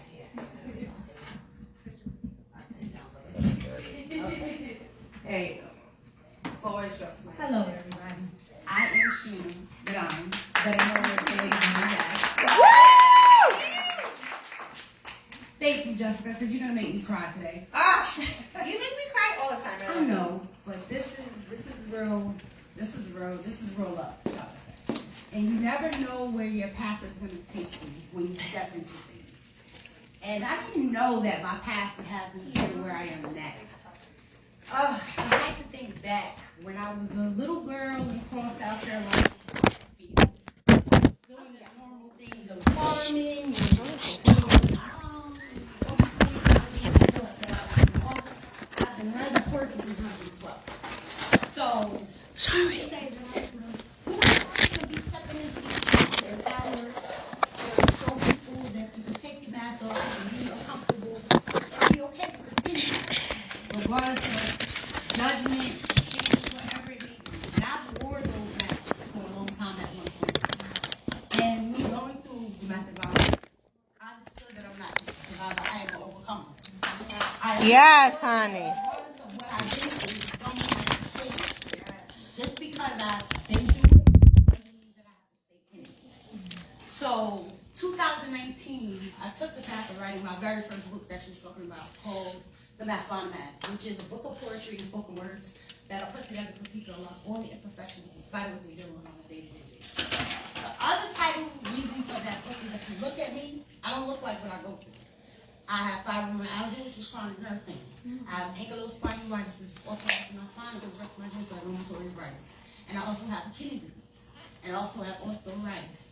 But I don't let it stop me from doing anything I do. I'm an author, a speaker, a poet, a spoken word artist. I write for Blessings. I am a life coach and a woman of many hats. Both of my daughters are back there. Liana, which is my oldest. My babies, I love you. And they are what empower me, inspire me, and motivates me to do the things that I do every day. Because it is a struggle to get up. It is a struggle to do the things I do. Because I'm in pain. But I don't let it stop me from anything that I do. So Jessica, I just want to say thank you to all y'all ladies. I want to say keep empowering, keep doing the things that we do, because at the end of the day, we got to break those masks, is what I call it. Because my last book is called Unveil the Mask. And with that, it's basically telling people, take the pieces off. Take the fear off, take the anxiety, take all of that. Take that baggage and just throw it out the window. Because if you continue to carry it, you're going to carry it into everything that you do. So I call it let loose and be free. So let loose and be free and be you. That's it. If you can't be you and they can't love who you are, there's the door. You taught me, baby. Tell them how you tell them the story about the rundown. How I ain't want to get on the camera. I ain't like getting on camera at all. She was like, I'm gonna do a podcast. I'm like, okay, let's do a podcast. So then she texted me and was like, nah, I don't think I'm gonna do it. I was like, nah, you gonna do this. I said, we gonna step past the fear and put the faith in it. So we're gonna have faith over fear, and we're gonna do it. So I kindly walked on over. I said, come on, let's get the camera, let's go.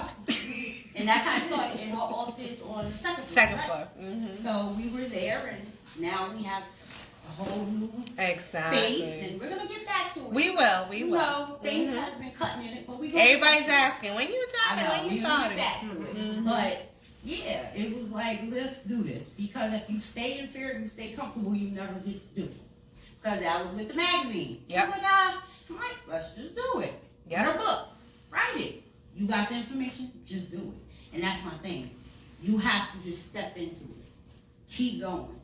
Don't let nothing stop you. And continue to just be you. Let loose and be free. And that's it. I mean, that's just basically it. I love y'all. I thank y'all. Where can everybody find you at, my love dog? All right. Everybody can find me on Facebook as Shana Gourdine, Shana Gourdine author. Same thing for my Instagram. My Twitter is I have so many things. Oh, and then my website is www.thelaybehindthemask.com. And yeah, that's pretty much it. Find me. Woo!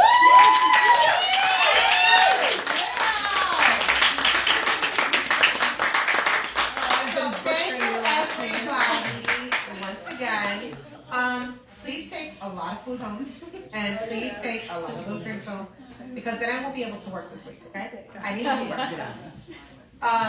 Thank you so much for spreading all this love and light today. It's an honor and a blessing. Like I've been repeating myself this entire time, but I am truly, truly grateful for all of you guys coming. And thank you, love. And just empowering each other, having fun. Like I said, I really wanted this right here to be for us, to let loose and have a good time as well. So feel free to, once that live stops, let loose, have a good time. We're going to play some music, we're going to have some drinks. And unless y'all want to be on camera, we can do that too. Can we all give her?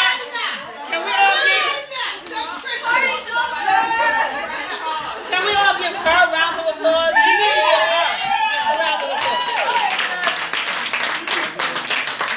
And I just want to say thank you to my husband over there. Come here, baby.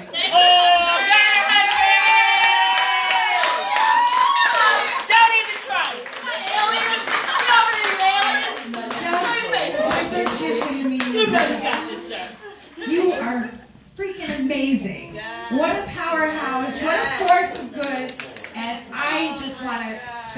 I am so grateful to be included and look forward to coming to many future events. Yes, and we're going to be doing many, many more. We're just starting out here, so. How often do you meet? Well, I do my annual women's benefit every year. What am I supposed to do? But I'm having Just a hit the virtual one, so if you guys want to do the virtual one, stay tuned where we are going to be honoring Heidi, Reverend Heidi Blanchett on the virtual one. And I got directors in the building, so We're getting ready. We're ready. We're getting loose. Oh, they ready to let it go. This live will have to sit a little longer. We done with the live? She's done. She's done with the live. Where's this? And make sure you guys hear. No, it's fine. I just want to tell you, if you wanted to connect with me, my website is savingmygrace.com. You can just find me Brandy Dingman on Facebook. I think it's Dr. Dingman Coaching on Instagram. I'll put all the information in Messenger, but We can put it all under the live when we're done. Oh, yes!